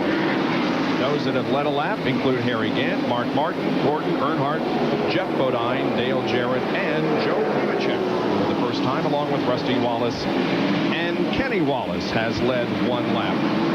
And the list of drivers that are out of the race, however, others are behind the wall getting worked on, including Jeff Gordon, Greg Sachs, and Terry Labonte. Yeah. Greg Sachs just came back out. Then is that what you were about to say? Yes. Okay.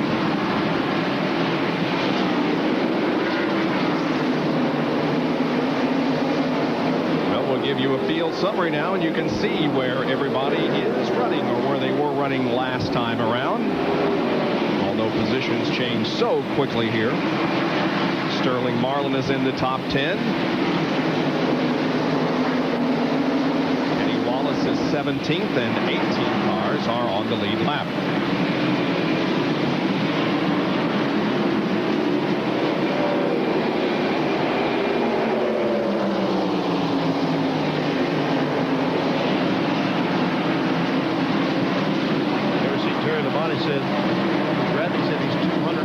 Behind, they might be trying to get back in the race. 200 laps. Gant and Elliott are still fighting for that position of 6th. Harry Gant's running that low line with the Hoosier tires. Bill Elliott running a little bit higher with the Goodyears. He's down on the apron there on the left side of the car a couple of times. 7th.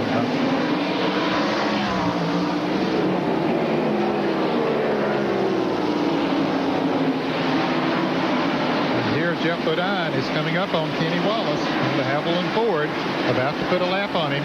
That's the 18th place position. And another battle involves Hamilton and Todd Bodine for 13th.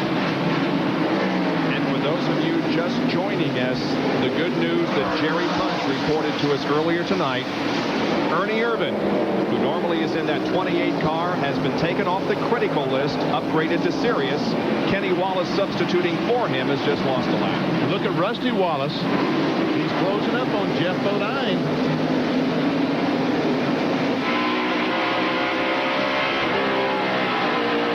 Rusty Wallace running in 2nd position, Martin 3rd, Dale Earnhardt 4th, and Darrell Waltrip is 5th. We open up the second half of the NASCAR Winston Cup short track season here at Bristol Raceway in Tennessee with the Goody's 500 tonight. The first 4 short track races of '94 have been won by 4 different drivers. Ernie Irvan, Dale Earnhardt, Terry Labonte, and Rusty Wallace. Right now, Jeff Bodine is leading, but Rusty Wallace is not too far behind, and we ride with him. Now he puts a lap on Ricky Rudd, who is running in 16th position. So 15 cars now in the lead lap. And Mark Martin, he's back there at that Valvoline Ford as he gets alongside Ricky Rudd. I'm sorry. We can see he's only 3 or 4 car lengths behind Rusty Wallace. And the leader isn't that far ahead. Joe Nemechek brings her down pit road. He spun in turn 4. He was running 8th. Some heavy damage to that right side of that car. Here's Jerry. He cut a right front tire and was able to make the quick, sharp left-hand turn down off the banking. A couple of cars able to avoid him, keep him from T-boning into the side, and will change right side and left side tires on the Meineke car. And I'm told that they're going to hold him 15 seconds for being too fast on pit road. The pit road speed is 35 miles an hour. The NASCAR official standing in front of the car once they complete the tire change, and will hold him 15 seconds. That was sort of inevitable, Jerry. He cut the tire and kind of lost it up in turn 4, and he had no time whatsoever to brake before entering the pits, but it was probably worth it. And we can see that Mark Martin has passed Rusty Wallace for that 2nd spot. And Jeff Bodine had all kinds of problems getting by the 40 car, but he finally got by him. The 5th, 6th, and 7th positions are Waldrop, Elliott, and Gant as they lap Brad Teague, sorry. Bill Elliott, since lap 210, has moved from 11th to 6th. He moved to 6th on lap 230 and has remained there. Now another car has gone a lap down. Bobby Hamilton in the Kendall Pontiac. There are 13 cars on the lead lap.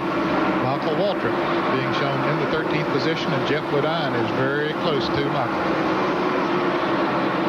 Nearing the 300 lap mark. Now Elliott gets a good bite off the corner, had a notion but couldn't make the pass. Now he comes up under Darrell as Darrell goes high in the turn. There's Harry Gant. He's in on that action too, and he's going to move on the inside. And DW won't fight him. Darrell Waldrop has been running at the finish of 33 straight NASCAR Winston Cup races. There we see that group, and there's the leader. So they're almost a little bit more than a half lap down to the leader, Jeff Bodine. 13 cars on the lead lap. As we're less than 5 laps away from the 300 lap mark. Jeff Bodine, who began this race from outside the front row, is leading. He's led 58 of the first 294 laps. Back at Bristol, tire obviously is not where it should be. It has come off Bobby Hamilton's car, who has crashed along with a couple of others on the main straightaway, and pit stops are happening. We'll show you what happened a little bit later. Let's cover the pit stops. Here's Jerry. As it was a break for Jeff Bodine. He had pitted on lap 223, and the car had just begun to slow as the tires were about gone away after about 75 laps. Mark Martin also in, and once again, they make an adjustment on Mark Martin's car. He complains the car was just too tight. You see the whole field now on pit road. That's Earnhardt sitting at the far end of pit road. Rusty's already off. He is down pit road. Here is Jeff Bodine away, Mark Martin away, and they still work on Dale Earnhardt's car on the left side.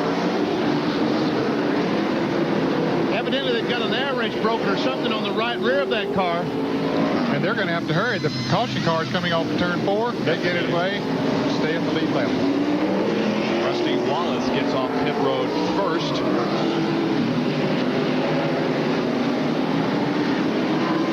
Now the question is, did they fix Earnhardt's problem, or does he have to come back in? And look at the right rear tire is gone off the 40 car. He's coming back. Here it is from Ted Musgrave's in car.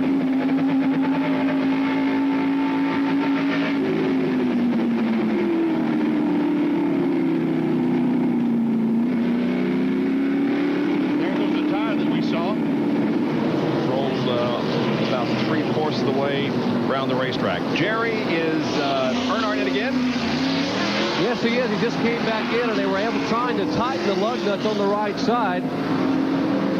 Obviously, an air wrench problem. Andy Petrie here rolling up the hose. Andy, what was the problem with the car? Must have had a wrench break right rear. We're having to come back in and change levels right now. So they're going to bring him back in and change left side tires. They had an air wrench fail on the right rear. They brought him back in that time just to get the lug nuts tight on the right rear.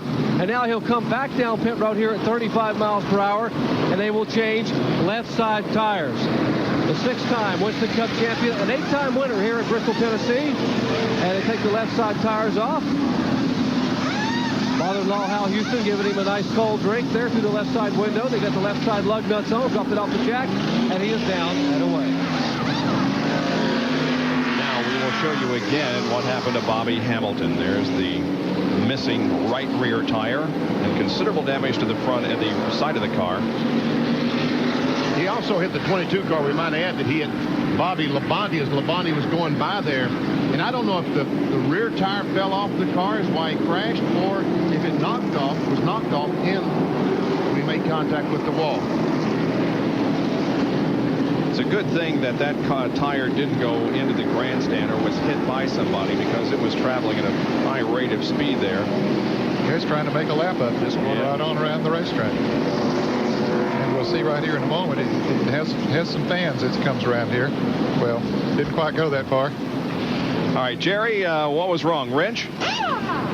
Here's what happened. This is the wrench they were trying to use. Now I'll have Nelson Crozier hold it as if we were putting it on a lug nut. Now watch the end here. I'm going to put pressure on it, and nothing happens. The handle is broken, so they were doing all they could.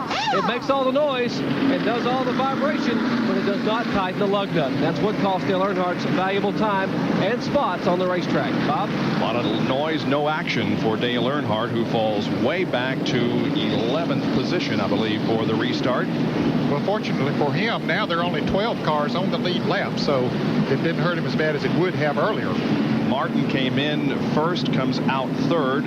Jeff Bodine stays the same. Rusty Wallace gained 2 positions. Bill Elliott stayed in 4th. And Dale Earnhardt from 5th all the way back to 12th position for the restart. The enthusiasm continues here among the crowd at Bristol International. We've just gone green here at Bristol once again with Rusty Wallace up front. Jeff Bodine is running in second. Rick Mast in car 1 is 13th, a lap down. Behind this group, there is all kinds of activity going on.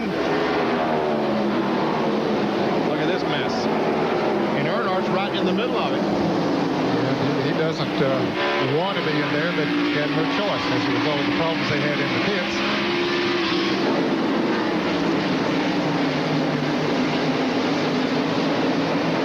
Can be dangerous to get caught back here in the middle of the field when positions are being traded and everybody's going for position.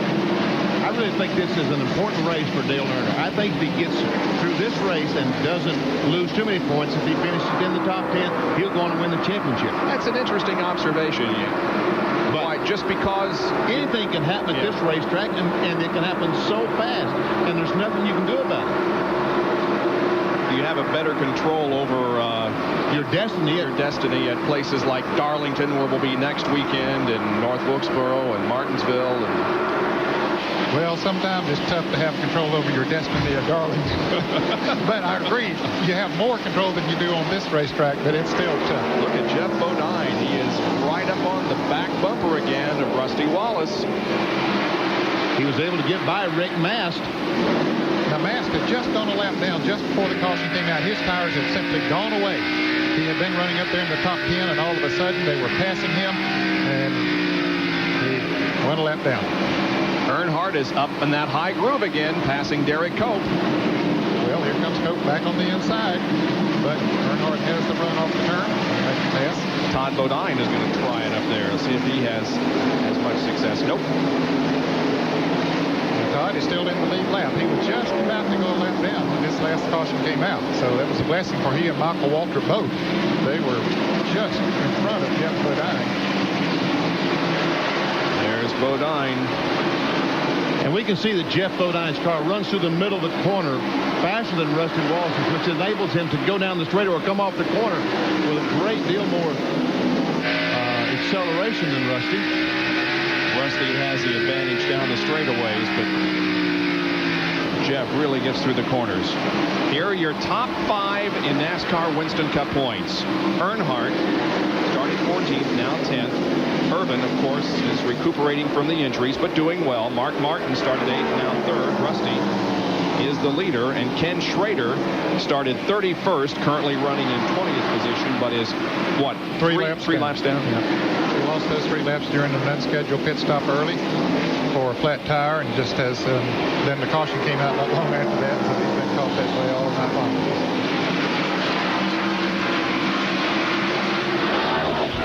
Rusty Wallace has an amazing. There is Bill Elliott and Harry Gant. These guys have been running together, seems like, for most of the race. Well, for a good portion of the last 100 laps or so, but Gant takes the position away from Bill Elliott. That is 4th, so Elliott back to 5th. The only thing wrong with that picture, they're missing Darrell Walker. Oh, there's Darrell. I knew he'd be in that picture in just a second. There he is. And right behind Darrell Waltrip is Sterling Marlin in the Kodak car. There he comes into the picture, the yellow car. He is running in the 7th position. And this is his 300th NASCAR Winston Cup start.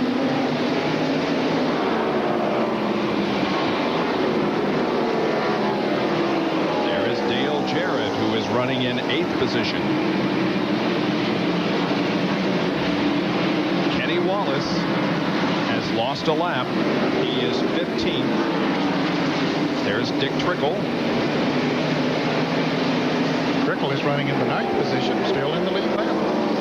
Earnhardt trying to weave his way through the traffic and get back up into competition after the misfortune on pit road.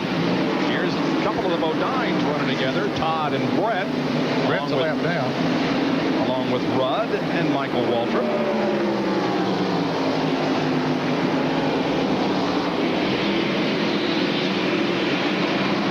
Brett being shown in the 16th position. Gordon Shepard there in the Citgo Ford. He's 4 laps down.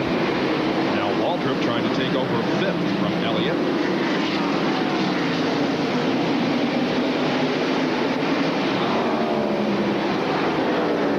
Field summary.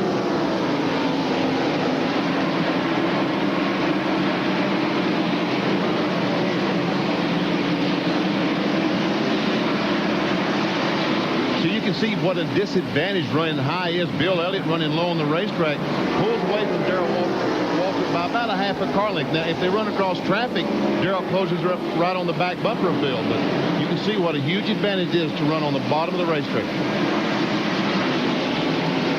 Earnhardt is trying to tell Dick Trickle that he believes he has the faster car and that Trickle should relinquish the position. Dick Trickle has other ideas. He's not intimidated. And so Earnhardt will go up top. Long way around up there. I think he's going to do it. That's a good pass on the outside by Earnhardt. Here comes Todd Bodine, the factory stores car. Dick Trickle racing for what? 9th spot? 9th, 10th, and 11th here. That battle is for 10th between Trickle and Bodine.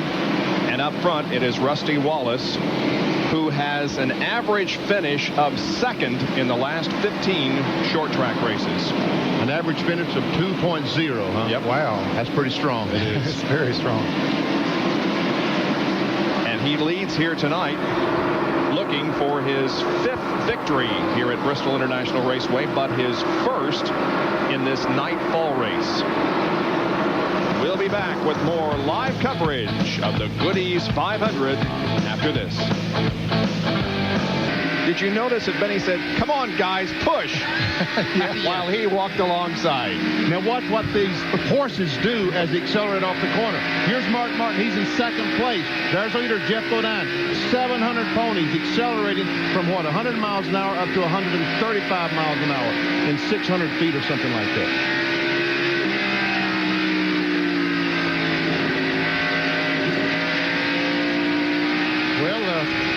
Rusty Wallace got past. Jeff Bodine used a little of that horsepower that he's got under his hood to move around. Rusty, of course, has fallen back to 3rd now as Mark Martin is into 2nd. Jerry? Well, Mark Martin has had a problem. He has been told by NASCAR that he has an exhaust pipe or something dragging beneath the car. As he goes to the corner, you see a spark from beneath the car number 6, and he follows Jeff Bodine in turns 1 and 2. Up in 3 and 4, it was quite as bad. Here in the Valvoline pit, Steve Bill and the crew are getting ready to try to put some sheet metal beneath that dragon. And we are told that Bill Elliott is also slowing down and lost the position. I believe Jerry might have lost the cylinder. I'm not sure. He just seemed like he's not running quite as fast on the straightaway. Sterling Marlin has moved around him now as Terry Labonte is back out on the racetrack right now. Sterling Marlin has taken over 5th from Bill Elliott. But he's definitely not running quite as fast as he was. Maybe there's no major problem for him.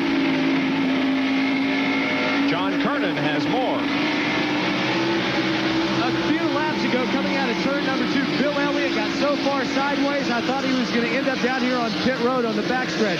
But somehow he managed to save the car and keep it going in a straight line. That was when Sterling Marlin made his move and caught up a lot of ground on Bill. And Dale Earnhardt has picked up a couple of positions here as he has moved to 8th. And Jerry has more on Mark Martin. We are now being told it is actually the strap that holds the exhaust pipe in position beneath the car. That strap is either vibrated loose or broken, and that is what is dragging beneath the Valvoline Ford. The car bouncing down in turns 1 and 2. You see sparks as the strap is... And we have a crash finish in the backstretch as Mike Wallace is up against the fence on the high side, and Ken Schrader is against the fence on the inside. And Rusty Wallace, as I was watching that live, got nailed pretty good in the rear end of the car. I don't know how that'll affect the performance of it, but I think it was Kyle Petty who hit him in the rear end. Almost drove Rusty into the wreck, as a matter of fact. Yeah, here it is again. There we see Wallace coming off the corner. He goes up by himself, loses control, backs in the fence. Not a lot of contact with the wall, but now as he comes back across the racetrack, wow. Jeremy Mayfield knocked off the rear bumper as the 52 car spun out. Jerry Punch. Now with this pit stop, everyone down here where we are should be able to go the rest of the way on fuel. Now tires could be a different story. Here is Mark Martin, and watch them. They will change 4 tires. As you watch the 7, 6, and 2, that is Jeff Bodine, Mark Martin, and Rusty Wallace. Now they're going to put a strap on the left side exhaust. Bring the strap up and try to hold it up, hold the exhaust pipe up. Rusty is down and away in the car number 2. Here is Bodine down and away. Now left side tires going on Mark Martin's car. Mark Martin is down off the jack, so he is down and away. He and Darrell Waltrip race to the end of pit road. Let's go to John Kernan. 4-tire change, Sterling Marlin, Michael Waltrip, and Todd Bodine. They also tightened up Sterling Marlin's car. He is the first one to leave. Dale Jarrett also leaves pit road with 4 tires. There goes Michael Waltrip, and Todd Bodine follows behind. Dale Jarrett also moving out of the back pits. Rusty Wallace's crew once again gets him out first, and he will have the lead when we go back to racing. Now we saw Jeremy Mayfield take the rear bumper off the 90 car. Watch this.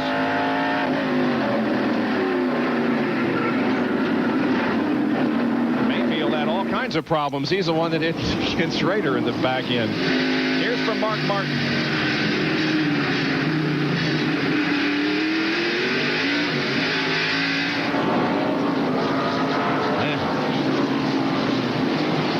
John Kernan has more on Sterling Marlin. Well, earlier in the race, Sterling Marlin got into the back of somebody and pushed in his grill. Well, they've been fighting a near overheating problem all race long. Right now, Sterling, during this caution period, from the time he pitted, went back out, the water temperature went up from 240 to 250 degrees. So they are going to bring Sterling back in while we're under caution and put some water into that car. That might be easier said than done. Well, no, getting the hood up was fairly easy. Sometimes when you bend the hood up like that and come in and try to get it up, it's very difficult to do, but they are trying their best. 358 laps are complete here at Bristol in the Goody's 500 NASCAR Winston Cup race. Less than a lap of green here at the Goody's 500 at Bristol. Rusty Wallace leads the race. Jeff Bodine is second. Harry Gant is third. The pole sitter. Bill Elliott is in 4th place, and Dale Earnhardt is 5th. Elliott and Musgrave running together. Earnhardt is once again up on the high side.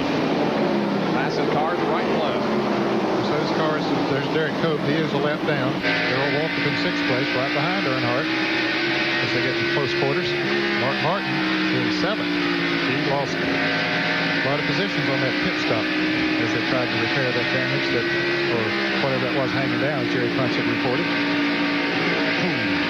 But he's going to get one of those positions back there on the inside of Darrell Waltrip. But he's running up on Jeremy Mayfield. Yep, he makes the pass. Wallace and Bodine still going at it. Yes, Jeff Bodine was able to get by Rick Mast, and you can see that he is faster than Rusty Wallace right now. Well, what will happen in 75 laps or so if we stay green? And I think Mark Martin will probably be the fastest car on the racetrack. But where he'll be in the running is yet to be seen. Because Hoosier tires are fast when they're new. That's what Jeff Bodine has on his Exide batteries forward. He's going to make a pass. Yes, he is. So Bodine goes back into the lead. And the 33 of Harry Gant is really closing in on second place Rusty Wallace. Well, Hoosier started first and second with Ed and Jeff Bodine, and currently they are running first and third with Rusty Wallace between them. The ride car of Terry Labonte, by the way, Benny, is back on the track. He's about 294 or so laps behind. Ned, you're right. These Hoosiers are really fast, but I think there's too many laps, about 130 laps to go, so if the caution flags drop just right, they're in good shape. If it goes green the rest of the way. Jeff Bodine is number 1 here in Bristol.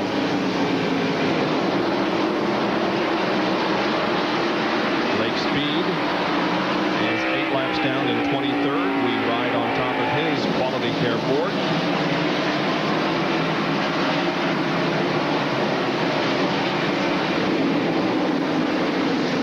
Ron Andretti still out there running.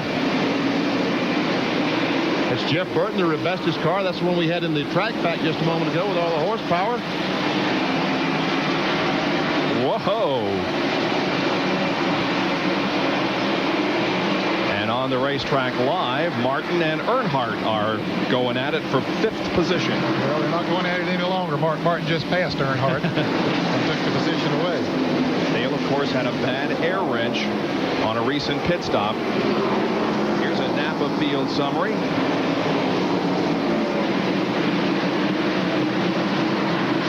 And Mark Martin had a long pit stop this last caution flag when he went in and he tried to put a brace or strap under whatever was dragging the racetrack. And he is working his way back towards the front as best he can.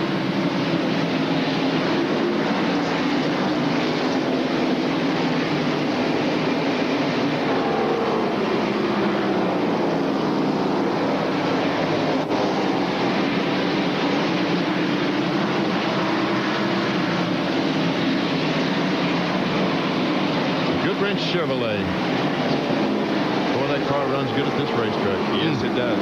Last week, unfortunate incident took him out early. He finished 37th. That was his worst finish in the last 65 races dating back to Talladega in July of 1992. All right, let's move back up front and see how Mr. Bodine is doing. Well, the interval is about 5-6 car lengths over Rusty Wallace, and then a little bit more than that back to Harry Gant.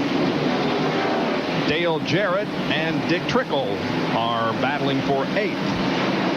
Jarrett's car seemed to be pushing a little bit off the turns. He got pushed there a little bit by Trickle, and he's going to let him go by. Michael Waltrip right there, too, in Pennzoil Pontiac.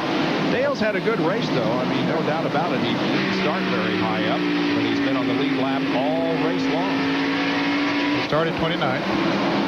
Here is Mark Martin going to 4th. Taking that spot away from Bill Elliott. Now he's Mark Martin a little bit more than a straightaway behind Harry Gant in 3rd place. And now Michael Waltrip picks up the battle with Dale Jarrett. And I'd like to say hello to Mark Hayes, one of the guys that works on this 30 car. As you see his progression from lap 300 from 12th to 10th. Go ahead. Well, he's battling a cancer problem. He lives in Yadkinville, North Carolina. Saw him at the softball game Tuesday night. He's looking good, and all I can say is, Mark, keep fighting. Did you play? Softball? He told him about it. Did you play softball? No, I told him all about it. What would you play if you played softball, Benny? Second base? Backstop, I guess. Well, that's even better. Right here is where Dale Jarrett's losing it off turn 2. His car is just pushing there. He can't get off of that turn. Yeah, on the inside. Got that run on him. And there's Sterling Marlin coming up. He'll be the next one. Michael to 9th, Dale to 10th. Marlin is 11th, and then Todd Bodine in 12th, and those are the cars on the lead lap. All 4 cars there battling for position.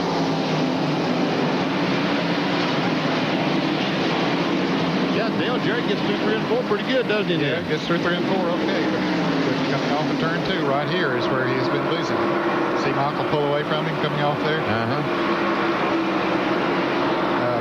The car car's tied, which it appears to me that it is. It might work itself out as he runs on a little bit more. But they see him move right back up on Waltrip coming off of turn 4. Now he gets a pretty good run off of turn 2. Bodine is trying to head up the racetrack and see if he can't get by Sterling up there in the high groove. Oh, he's doing a pretty good job of it, isn't he? Yeah. Just moved right around. Meanwhile, Morgan Shepard watches all this.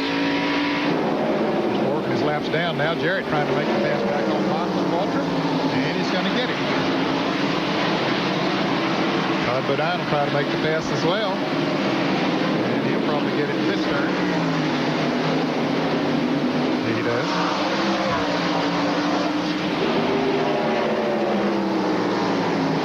Marlin comes inside and passes. Oh, Dale Jarrett spins out coming off of turn 4.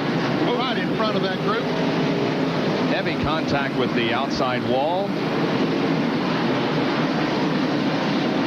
Everybody's going to miss him, and Ken Schrader tried to get a lap back. I don't know whether he did or not. He's 5 laps down, but tried to get 1 back. Dale Jarrett with a spin and heavy contact in the front of the car off of turn 4. However, he has the car rolling again, or trying to get it rolling. Well, he's coming. There he is in front. He just, I don't know if he cut a tire or what happened. They think they cut a tire, and around it goes. You can see the front end hit the wall pretty hard. Yes, sir. But he has the Interstate Battery Chevrolet rolling down the front stretch, pulling it behind the wall. Here's another angle. No help. No, it just goes around all of a sudden. Jerry Punch is in Rusty Wallace's pit. Right side tires already out. Remember, this crew had some problems last week in Michigan, but they have been flawless here tonight at Bristol, Tennessee. Left side tires going out. Lug nuts. He is down off the jack, and pit road is very, very busy, and he heads back to turn 1. Bodine is out. Earnhardt is still in. Here's Bill Elliott out. Here's Darrell Waltrip out, and Dale Earnhardt in the Goodrich Chevrolet heads back to turn 1 as well. How about Harry Gant? Came out in 3rd spot. Looked to me like that Stowe crew did their job. This is our 11th caution of the evening. Has 390 of the 500 laps of it. The big glow off the front of the helicopter is not a fire. It's the brightly illuminated Bristol International Raceway. And our overhead shots are courtesy of Steel, makers of a full line of outdoor power equipment. Powerful, easy to use, durable. Qualities you can depend on in Steel territory. Take a look at the pit summary. Jeff Bodine stayed 1st. Wallace stayed 2nd. Gant stayed 3rd. Martin from 4th to 6th, and Bill Elliott stayed in 5th position. So not a whole lot of change during those most recent pit stops. So you plug Dale Earnhardt in that 4th spot. That was the only spot that we had missing. Earnhardt takes that spot. Moved from 6th to 4th on the pit stop. Under caution because of an accident involving Dale Jarrett in turn 4. Well, he's coming around there. He just passed Michael Waltrip.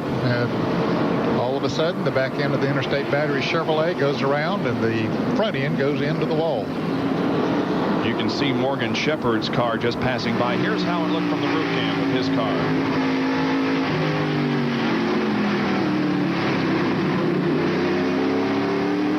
A lot of smoke, and you just hope you'll miss him. He did. Here's John Kernan with Dale Jarrett. Well, Dale is still sitting in his car. They're working to put a new oil cooler on, a new radiator. What he had radioed and told his scooter coach Jimmy Makar when he went into the turn, it felt like he cut a tire down. But a survey of all 4 tires showed that all 4 are inflated. I asked Dale through the window net if he knew exactly what had happened, if someone had touched him or whatever. He said, I don't know. He put his hands up like as if to say, I don't know what happened. No, nothing. No one hit him. That's for sure, John. He was by himself about a car length or so there. Well, if it wasn't a tire, he just lost it, I guess. Pretty much it. You see the flashlights there trying to assess the damage and just see exactly what is wrong with the car. Let's take a look at how they came off of pit road. Boy, one thing you got to do tonight is give a lot of credit to Harry Gant's crew, who have been turning in some outstanding pit stops. He's a 4th car back here, and watch. We see the green and white car. That's Gant. Rusty Wallace moves, and here comes Gant, almost beating Rusty Wallace out. There comes Earnhardt.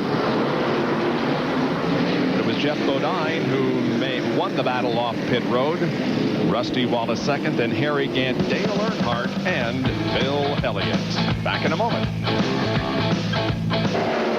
We have just gone green. 3/4 of a lap completed with Jeff Bodine showing the way. A near crash in the backstretch, but everybody is okay. Here's a big group of cars.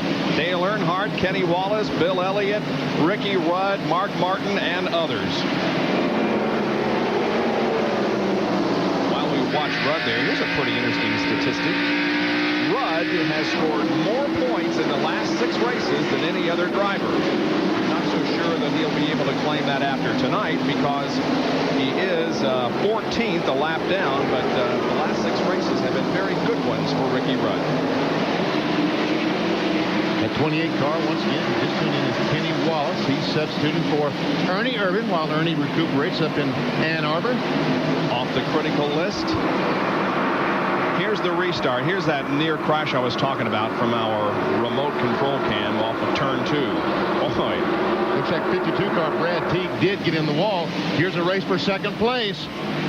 Well, the question now becomes, can the Hoosiers pull off another win here? Jerry Punch.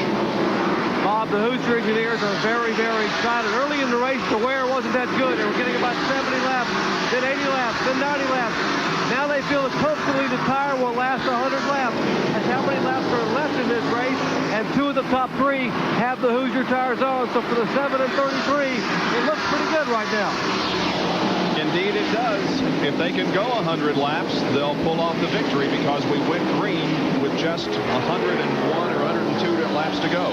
There is the 3rd place, Harry Gant on Hoosiers with Rusty Wallace on Goodyear's ahead in 2nd. Gant had Rick Mast between he and Rusty not long ago. He has disposed of Rick Mast and is picking up on. And Mark Martin just passed Bill Elliott for that spot. Took over, what is it, 5th spot? 5th, 6th, and 7th right here. Martin, Elliott, and Walter.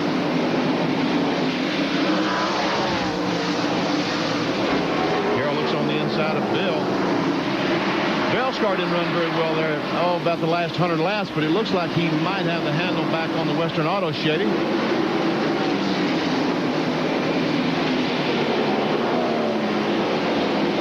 Waltrip and 39 Bristol starts have 12 wins, 23 top 5s, 29 top 10s, the best record of all active drivers. Darrell Waltrip. What did he do, win 7 races in a row here one time? Mm-hmm. Yep. Some kind of record on this racetrack. And he did it by being a very smart race driver. Very patient. Waltrip, by the way, has had 3 top 10 finishes in the last 3 races.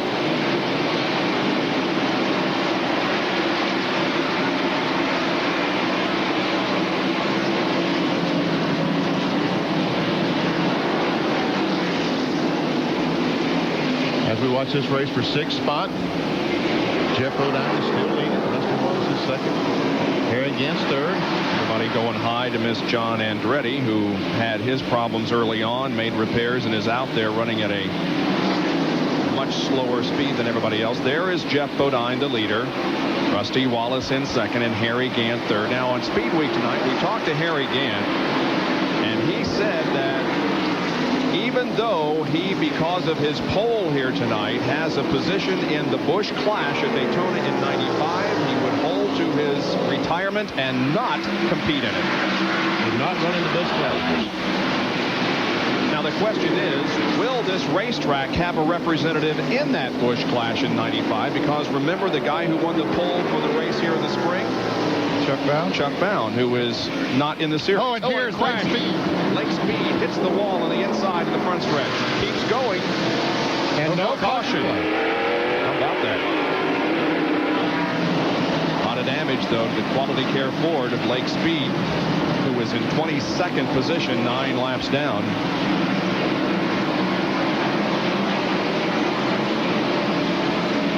And we can see that he is still out there. In the meantime, Terry Labonte has parked the Kellogg's Cornflake Chevrolet. we see all the smoke inside Lake Speed's car. Terry Labonte pulled into the garage area, what is the garage area, the infield here, immediately after Lake Speed had made contact with the wall.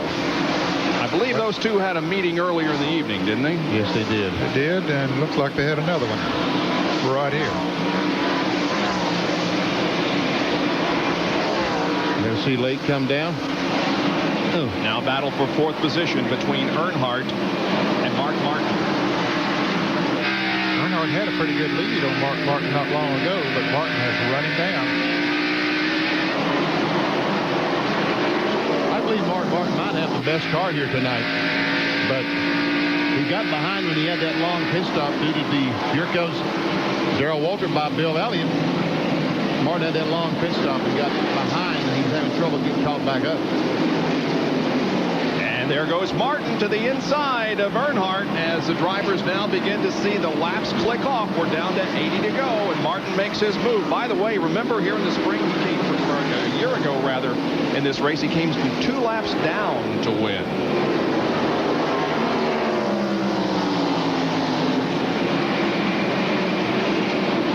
Closed up right on the back bumper.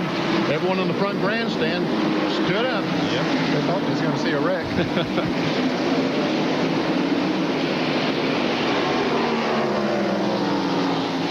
And now we have Rusty Wallace challenging Bodine for the lead.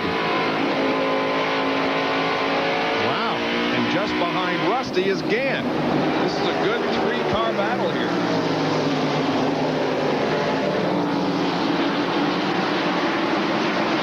Jeff Bodine had several car length advantage on Rusty Wallace just a couple of laps ago, and he has seen that lead just vanish.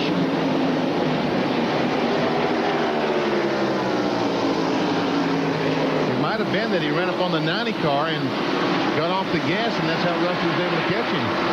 Remember what happened to Rusty a year ago. He dominated this race, leading 409 of the 500 miles, but he admittedly just became so fatigued that he couldn't hold his head up and lost the race because of that.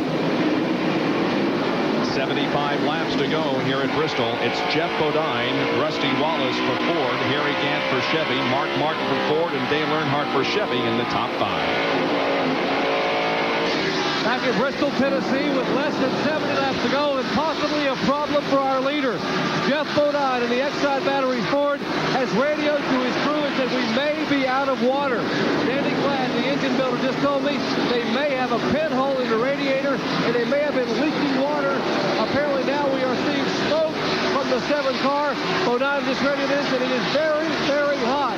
The engine temperature is extremely hot, and it could be curtains for the car number 7.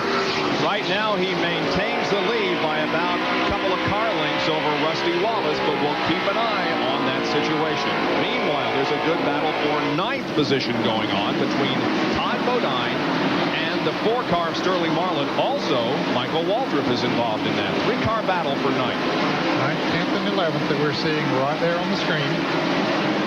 Todd Bodine in the blue and red cars, number 75. 2 yellow cars, so Sterling Marlin number 4 and Michael Waltrip number 30. Brad Teague still hanging in there in that car number 52. He is in 3rd position, 20 laps down.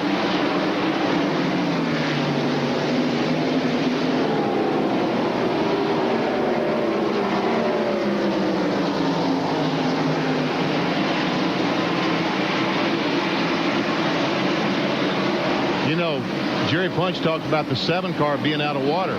Well, you know, why don't he go to pits? Well, he's trying to win the race, and maybe he has a gauge, a water gauge that's malfunctioning, so he's got to stay on the racetrack. But if he is out of water and this thing blows up, we're looking at taking out himself, Rusty Wallace, and Harry Gant. There's the water hose. They're ready in case he should come in. He stretched out the lead on Wallace a little bit. Yeah, Mark Martin is gaining on the whole crowd, though. He is really coming up through there. There's the 3 leaders. There's Mark Martin, just barely came into the picture. Here's a Napa field summary, how the drivers were running last time around.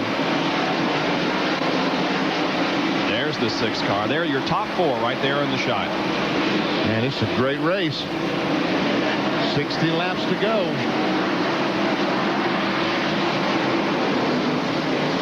But if Jeff Bodine can finish the race, can Mark Martin get up there? Can he pass all those cars and get to the front?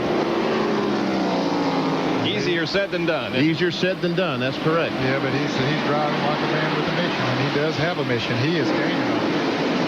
Now Rusty has moved right back up on Jeff Bodine once again. Jeff has encountered some slower traffic. Jeremy Mayfield is just ahead of him.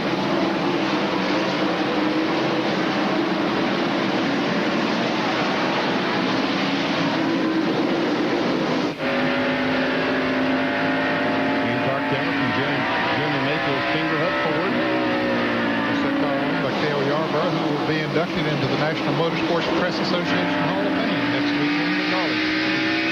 And we will be in Darlington for the annual Labor Day tradition, the Mountain Dew Southern 500. 500 laps of the track, too tough to tame. Miles. 500 miles, yes. Ooh, look at this. Merlin and Bodine.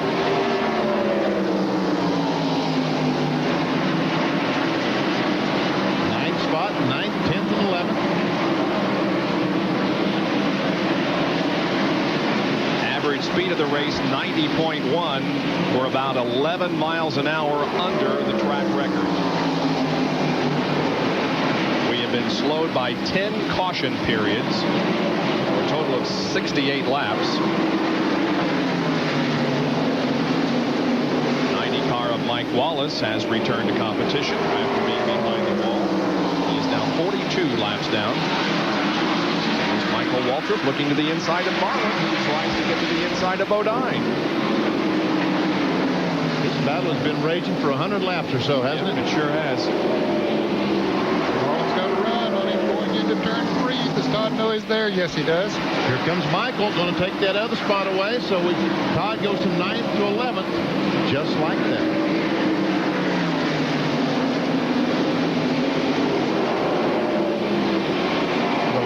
The battle on the same straightaway with you now as they go into turn 3. Turn 2. There's Rusty Wallace looking at the lead of the race, Jeff Bodine. Rusty is driving once again Midnight, which has 11 wins and 23 of 25 top 5s.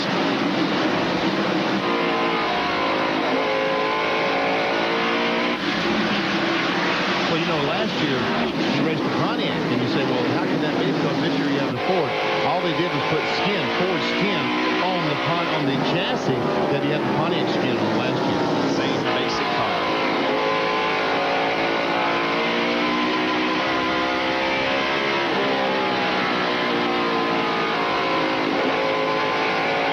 Jeff coming up on his brother Brett, put another lap on him. Brett 2 laps down. He's 16th. But Speed coming back in the action. Ford quality gear car.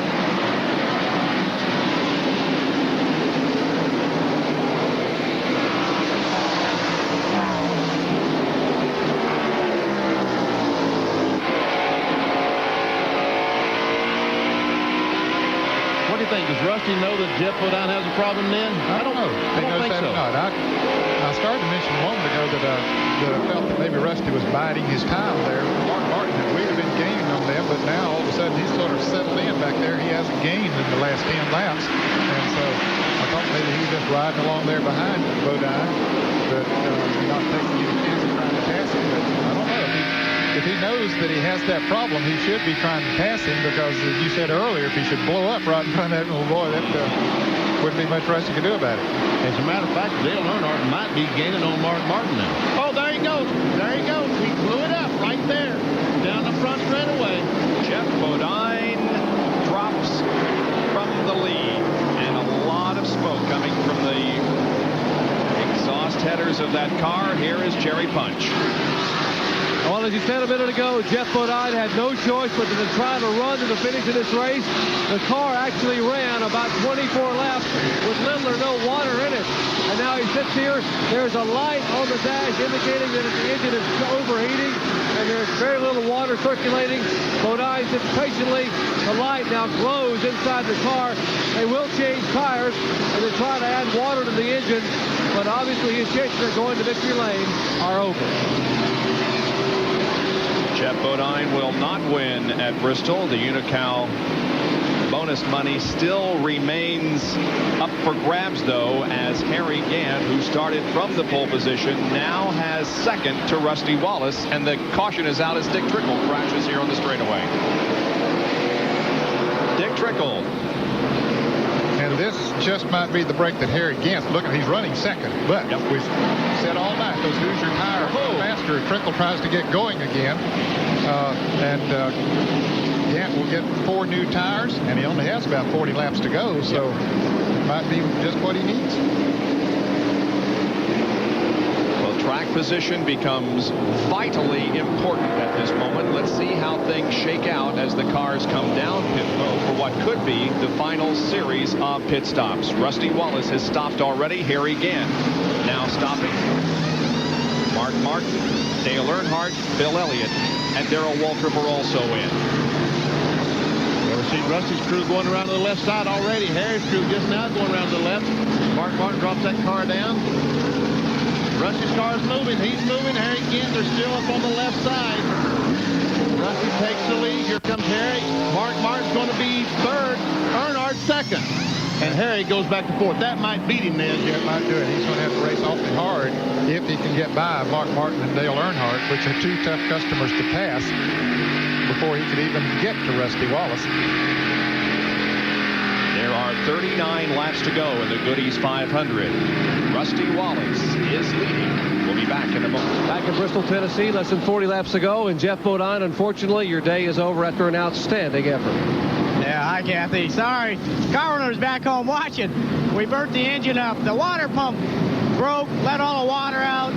We knew it was low, but we kept going, hoping it was going to make it, but just too many laps left. It got really hot, burned a piston, seal or something went out of the water pump. But the Exide Ford was pretty much hauling the mail. It was running really good. Proud of the team. Pit stops are great. Hoosier tires are working great. Setup was really good. This really makes us feel good. I mean, I feel bad that we're out of the race, but to run this good consistently, that's what we've been trying to put this team. It's there now. It's a shame what happened tonight. Indeed it is. Back to green flag racing, guys. And Rusty Wallace gets a pretty good jump on Dale Earnhardt, Mark Martin, Harry Gant, Darrell Waltrip, and Bill Elliott. Yeah, Harry Gant caught up in some lap traffic. He is losing time to the leaders, so if those Hoosier tires are going to be better, he's going to have to use them up before he can even get around the lap traffic. The next 35 laps will go away very, very quickly. Yeah, these things happen at this racetrack awfully fast.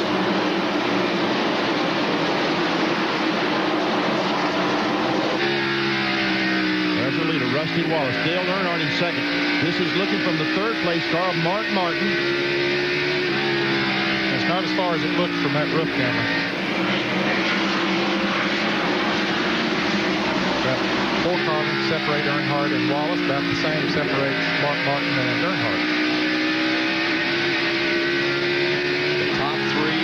The top 4 in NASCAR Winston Cup points are running in the top 3. Of course, considering Ernie Irvan, who is recuperating from his injuries.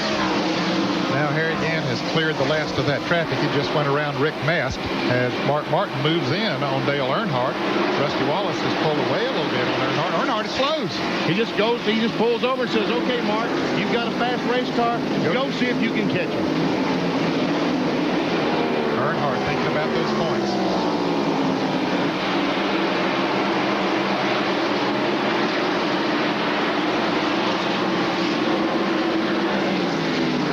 We can see that Mark Martin is pulling away from Earnhardt by a car length or 2. You know, Bob, remember a couple of years ago I went down to the Ridgewood Barbecue and did a buffet binning? Well, my boss, our boss from ESPN, Bob Scanlon, came in Friday, so I said, let's go to lunch. Took him down to Ridgewood Barbecue to really treat him some great barbecue. Are you sure you want to tell this story? Is your contract that secure? You must Skellen had a bacon cheeseburger.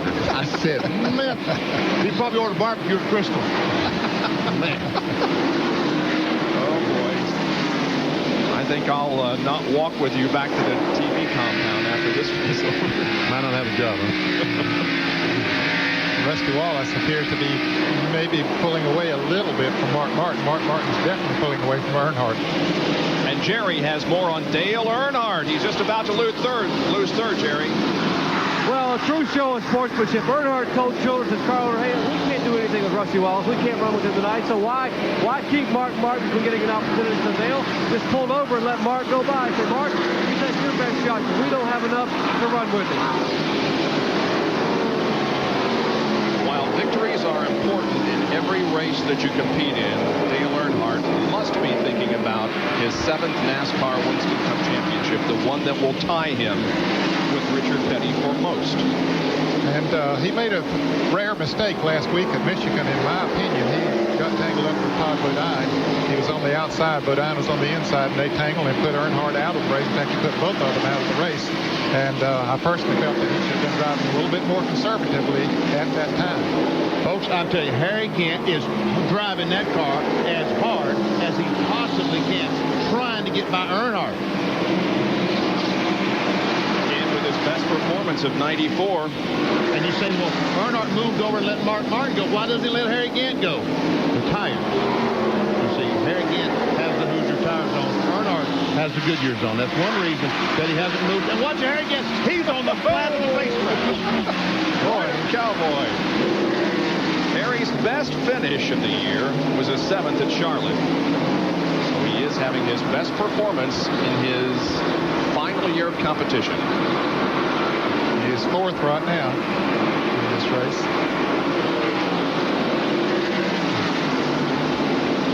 Watch this is folks. worth watching again. Watch this.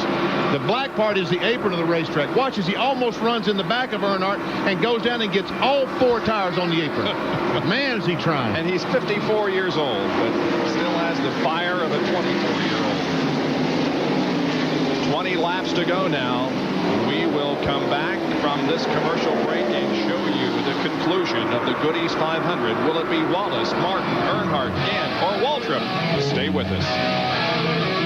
And some great shots from high above Bristol Raceway, courtesy of Steel, makers of a full line of outdoor power equipment. Powerful, easy to use, durable. Qualities you can depend on in Steel territory. And speaking of durable, it is time once again, that time of year for college football. Join us Thursday, September the 1st. That's this coming Thursday at 8 o'clock Eastern Time for CFA action, Arizona against Georgia Tech from Atlanta. Harry Gant is off the pace. Looks like he has a flat tire. You know, he got that on the apron of the racetrack, and that just might have caused the tire to go flat. Here's what happened.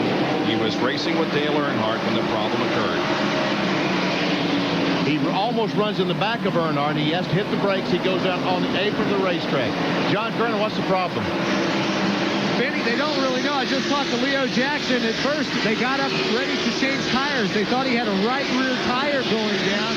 But right now, they're not sure that's the problem. They don't know what the problem is. The car just will not drive the way it did earlier on in the race.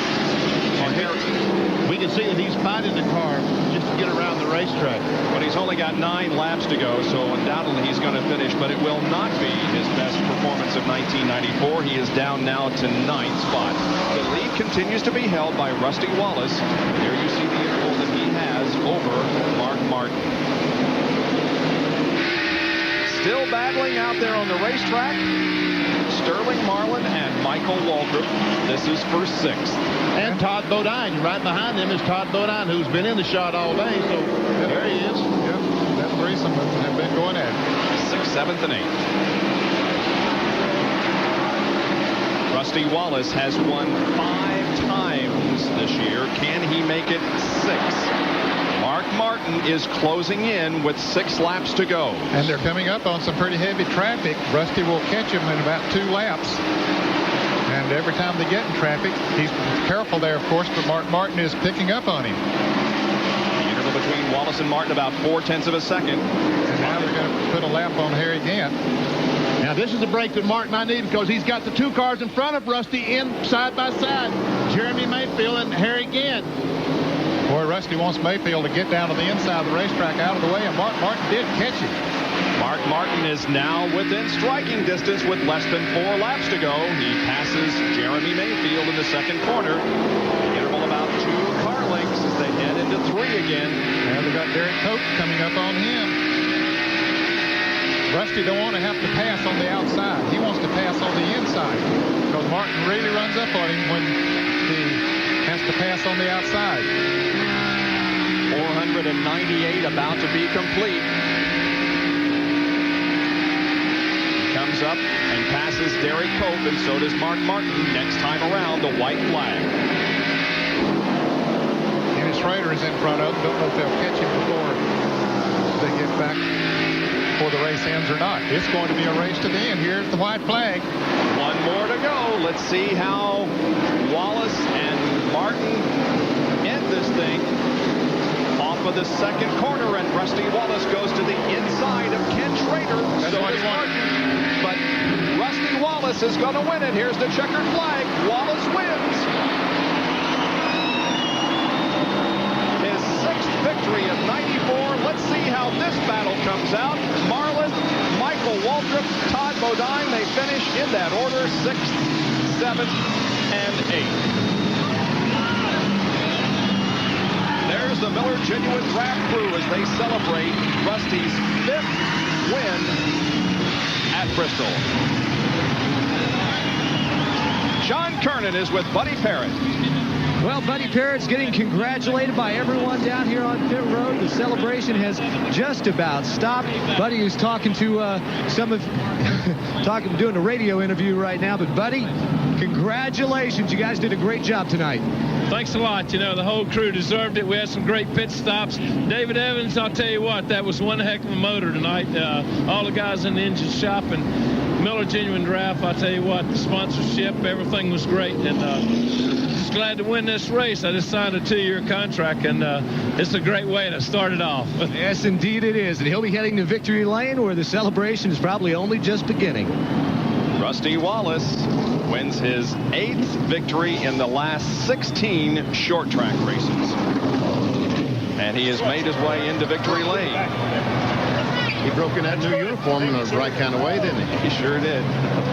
Ching, ching. Ching, ching. It's his 37th career win. But I got the win. You got it. The next win. Adds to his growing list of victories here in 1994. He's won at Rockingham, Martinsville, Dover, Pocono, Michigan, and now at Bristol. I wonder how tired he is, because I tell you what, this is a tough race. 500 laps through Bristol wears you completely out. And I'll bet he'll say, I'm glad there were not many more laps to go. Here's Jerry Punch. And you would think he'd be exhausted, but he's talking and smiling. And let's listen as he climbs out of the car. Here's Rusty Wallace. Here you go, Doctor. And Rusty won away to break in the new uniform, the new colors. Oh, congratulations. Yeah, RP picked these colors out. Mr. Penske said, hey, this is going to bring you a victory. It looked like it worked okay. Your car awfully strong tonight. Bodine looked like he had the car to beat. Yeah, Jeff was real strong, but right there at the end, you know, I got right up on his rear end. The Goodyear tires really started coming in right there at the end. Those Hoosiers are pretty sticky for a good short run, but hey, everything went good today.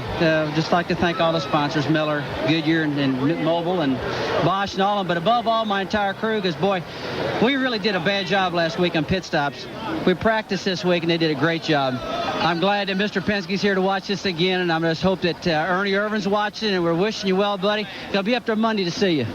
Did you know that Jeff Bodine had a problem with the motor? You were like a foot off his rear bumper, and they said it's out of water and it could blow at any moment. Were you aware of that? Yeah, I sure was. I radioed to the crew. I said, he's getting a lot of smoke. You know, I said, I think it's ready to blow any time. And so who just had to drive hard. Boy, Mark Martin had a great car. I could take my hat off to their crew. They did a wonderful job. And, boy, that traffic right there at the very end made a real race out of it. But if you can win them that way, it's all the more exciting. You said earlier in the week that the spotter here at this racetrack was the key person, and Roger Penske was your spotter tonight. Well, no, Don Miller was my spotter. Roger Penske was my coach, my driving coach, and that's what he does. He's really good about, he said, you're getting in the corner too deep, get out of the throttle, float it in, let that front end take a set, and he was doing things like that. And Don Miller, my spotter, just did a killer job all night long spot, and I really love the way Don did his job tonight. Congratulations. Thank you very much. Rusty Wallace in victory lane for the 6th time in 1994. Bob? And it's the 19th Ford win in 22 races. Rusty Wallace beats Mark Martin, Dale Earnhardt, Darrell Waltrip, and Bill Elliott. Those are the top 5. Back with more from Bristol after this. Well, the race is over. Rusty Wallace has won, and thousands of race fans have watched it here, and millions here in the United States and around the world on Sky Sport, once again carrying our NASCAR Winston Cup race. They're going to be leaving us in a few minutes, and we hope you enjoyed our coverage here this evening. Darrell Waltrip has an outstanding race. Here's John Kernan. I tell you, Bob, you should have seen the smile on ODW's face when he got out of that Western Auto car. Darrell, a great run for you guys tonight. It really was. The motor was fantastic. The car was really good. It got the weather's so different than what we have here normally in August. I anticipated a slicker racetrack and had the car too tight. Nothing I could do about it. That's kind of was my call. But if I could have known the weather was going to be this cool and what the track's going to be like, I'd have run right up there and won this thing. But I'm tickled. I praise the Lord for a great race and praise the Lord for Ernie getting well. He's going to be back with us here before long. Had a great night. John Leach, everybody at Western Auto, love you, buddy. All right, thank you, Darrell. Congratulations, a fine 4th place finish. Did I forget anything? I think you got everything in there, DW. And Ernie, I told you I was back. Bob. It's his 4th straight top 10 finish. Darrell Waltrip is on a roll this year. Well, let's see how things are going to shake out in terms of points. Dale Earnhardt is going to retain the lead. Mark Martin moves to 2nd. Rusty to 3rd. Ernie Irvan has dropped to 4th place. Ken Schrader stays in 5th. But look, there's only 2-point separation between Wallace and Martin. And Benny, help me out on this. 199 separate first from second. 201. 201. Oh, I was close. Now the second 5, Rudd, Shepard, Waltrip, Jeff Gordon, and Bill Elliott. Michael moved up 1, Gordon up down 1, and Elliott up 1. The 11th through 15th in the point standings, Lake Speed, Darrell Waltrip, Terry Labonte, Sterling Marlin, and Kyle Petty. We'll be back with a lot more from here in Bristol as Rusty Wallace has won the Goodies 500. Stay with us. Crowd begins to file out of Bristol Raceway after seeing 500 laps of great racing here tonight that was won by Rusty Wallace. Mark Martin 2nd, Dale Earnhardt 3rd. Darrell Waltrip finished in 4th position and Bill Elliott 5th. Another win for Ford. In fact, 3 of the top 5 are Fords.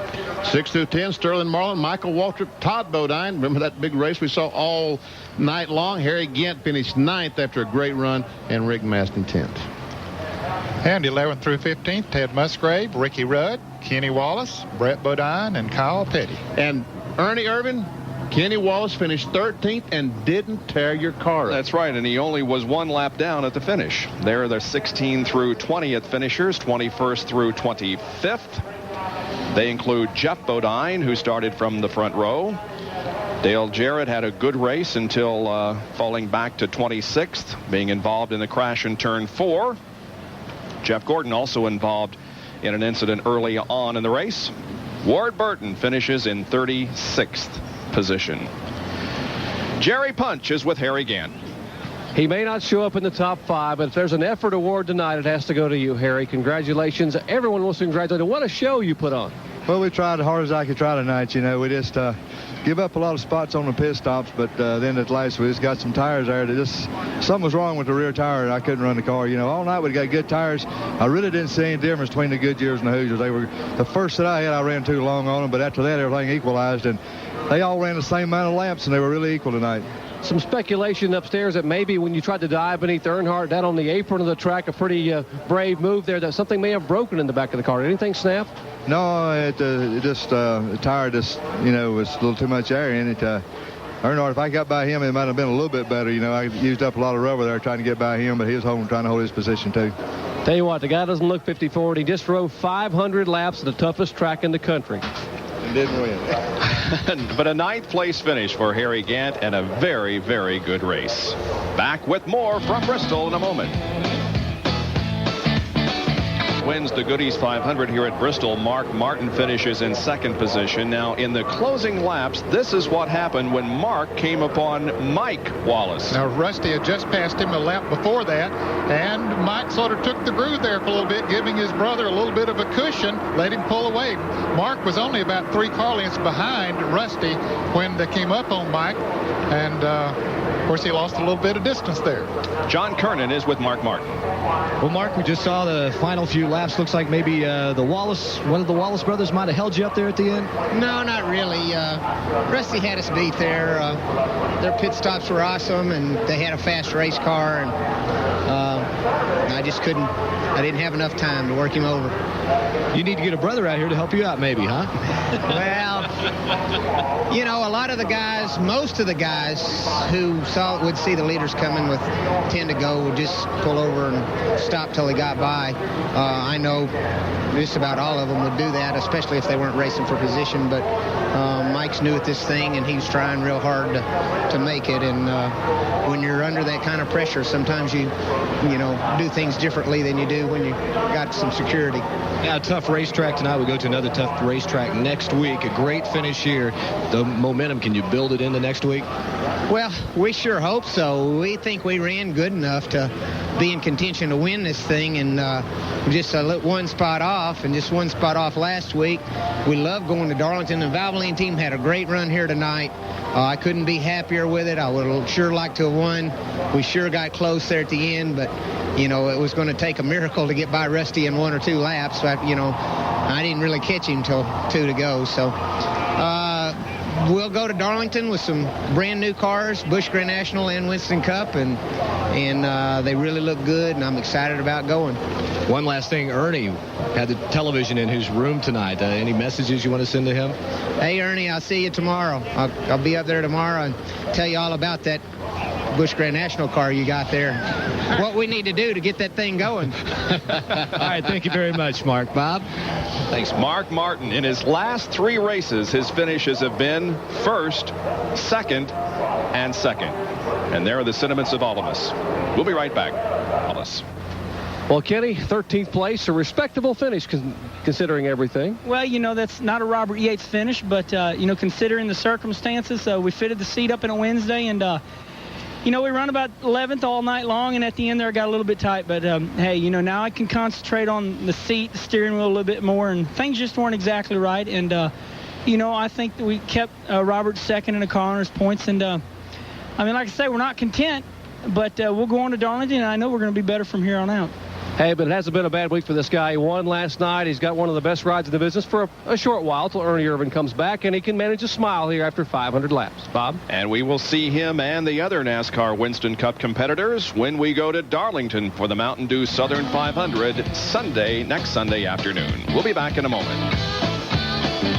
Wins the Goody's 500. Mark Martin finishes in 2nd. Dale Earnhardt 3rd, and 4th and 5th were Darrell Waltrip and Bill Elliott. Ned, I think Dale Earnhardt's off and running. Yep, he's in good shape. He got by with this one here tonight. Yes, sir. And there you see the completion of the top 10. We run down the rest of the finishers in tonight's race. Kenny Wallace for Ernie Irvan finishes in 13th position. Jeremy Mayfield, Jeff Bodine, all that problems he had blew up, finished 23rd. In fact, all of these cars that we're seeing here now had problems of one sort or another, either wreck or some kind of problems. We'll see if John Andretti is back with Richard Petty toward the first of the week. We don't know whether he's going to be the driver at the Southern 500 next week or not, but we will let you know when we go there next weekend. Bob, they're going to get together Monday. They're going to sit down in Richard's office and talk it over and say, Okay, we want to continue with you. John, do you want to continue with us, or however it may go? Another one of those traditional events that we're very, very honored to bring you will be next Sunday afternoon at 1 o'clock Eastern Time from the famed Darlington Speedway in South Carolina, the Mountain Dew Southern 500. Started in 1950, the 94 edition, next Sunday afternoon, live here on ESPN at 1 o'clock Eastern Time. Well, the 70 or so thousand people are still trying to make their way toward the exits after seeing an interesting and exciting evening of racing here at the Bristol High Banks. Rusty Wallace is the winner. And now we look forward to next Sunday. That's always fun, Benny. I tell you what, I look forward to the Southern 500, and even more so now that I'm not driving, because I'm in an air-conditioned booth, not in a hot race car. Miller Genuine Draft Crew proud of the performance that they turned in tonight and that their driver turned in tonight. Again, Rusty Wallace wins here at Bristol. For Ned Jarrett, Benny Parsons, John Kernan, and Dr. Jerry Punch, this is Bob Jenkins. We'll see you next weekend. Clouds out of the...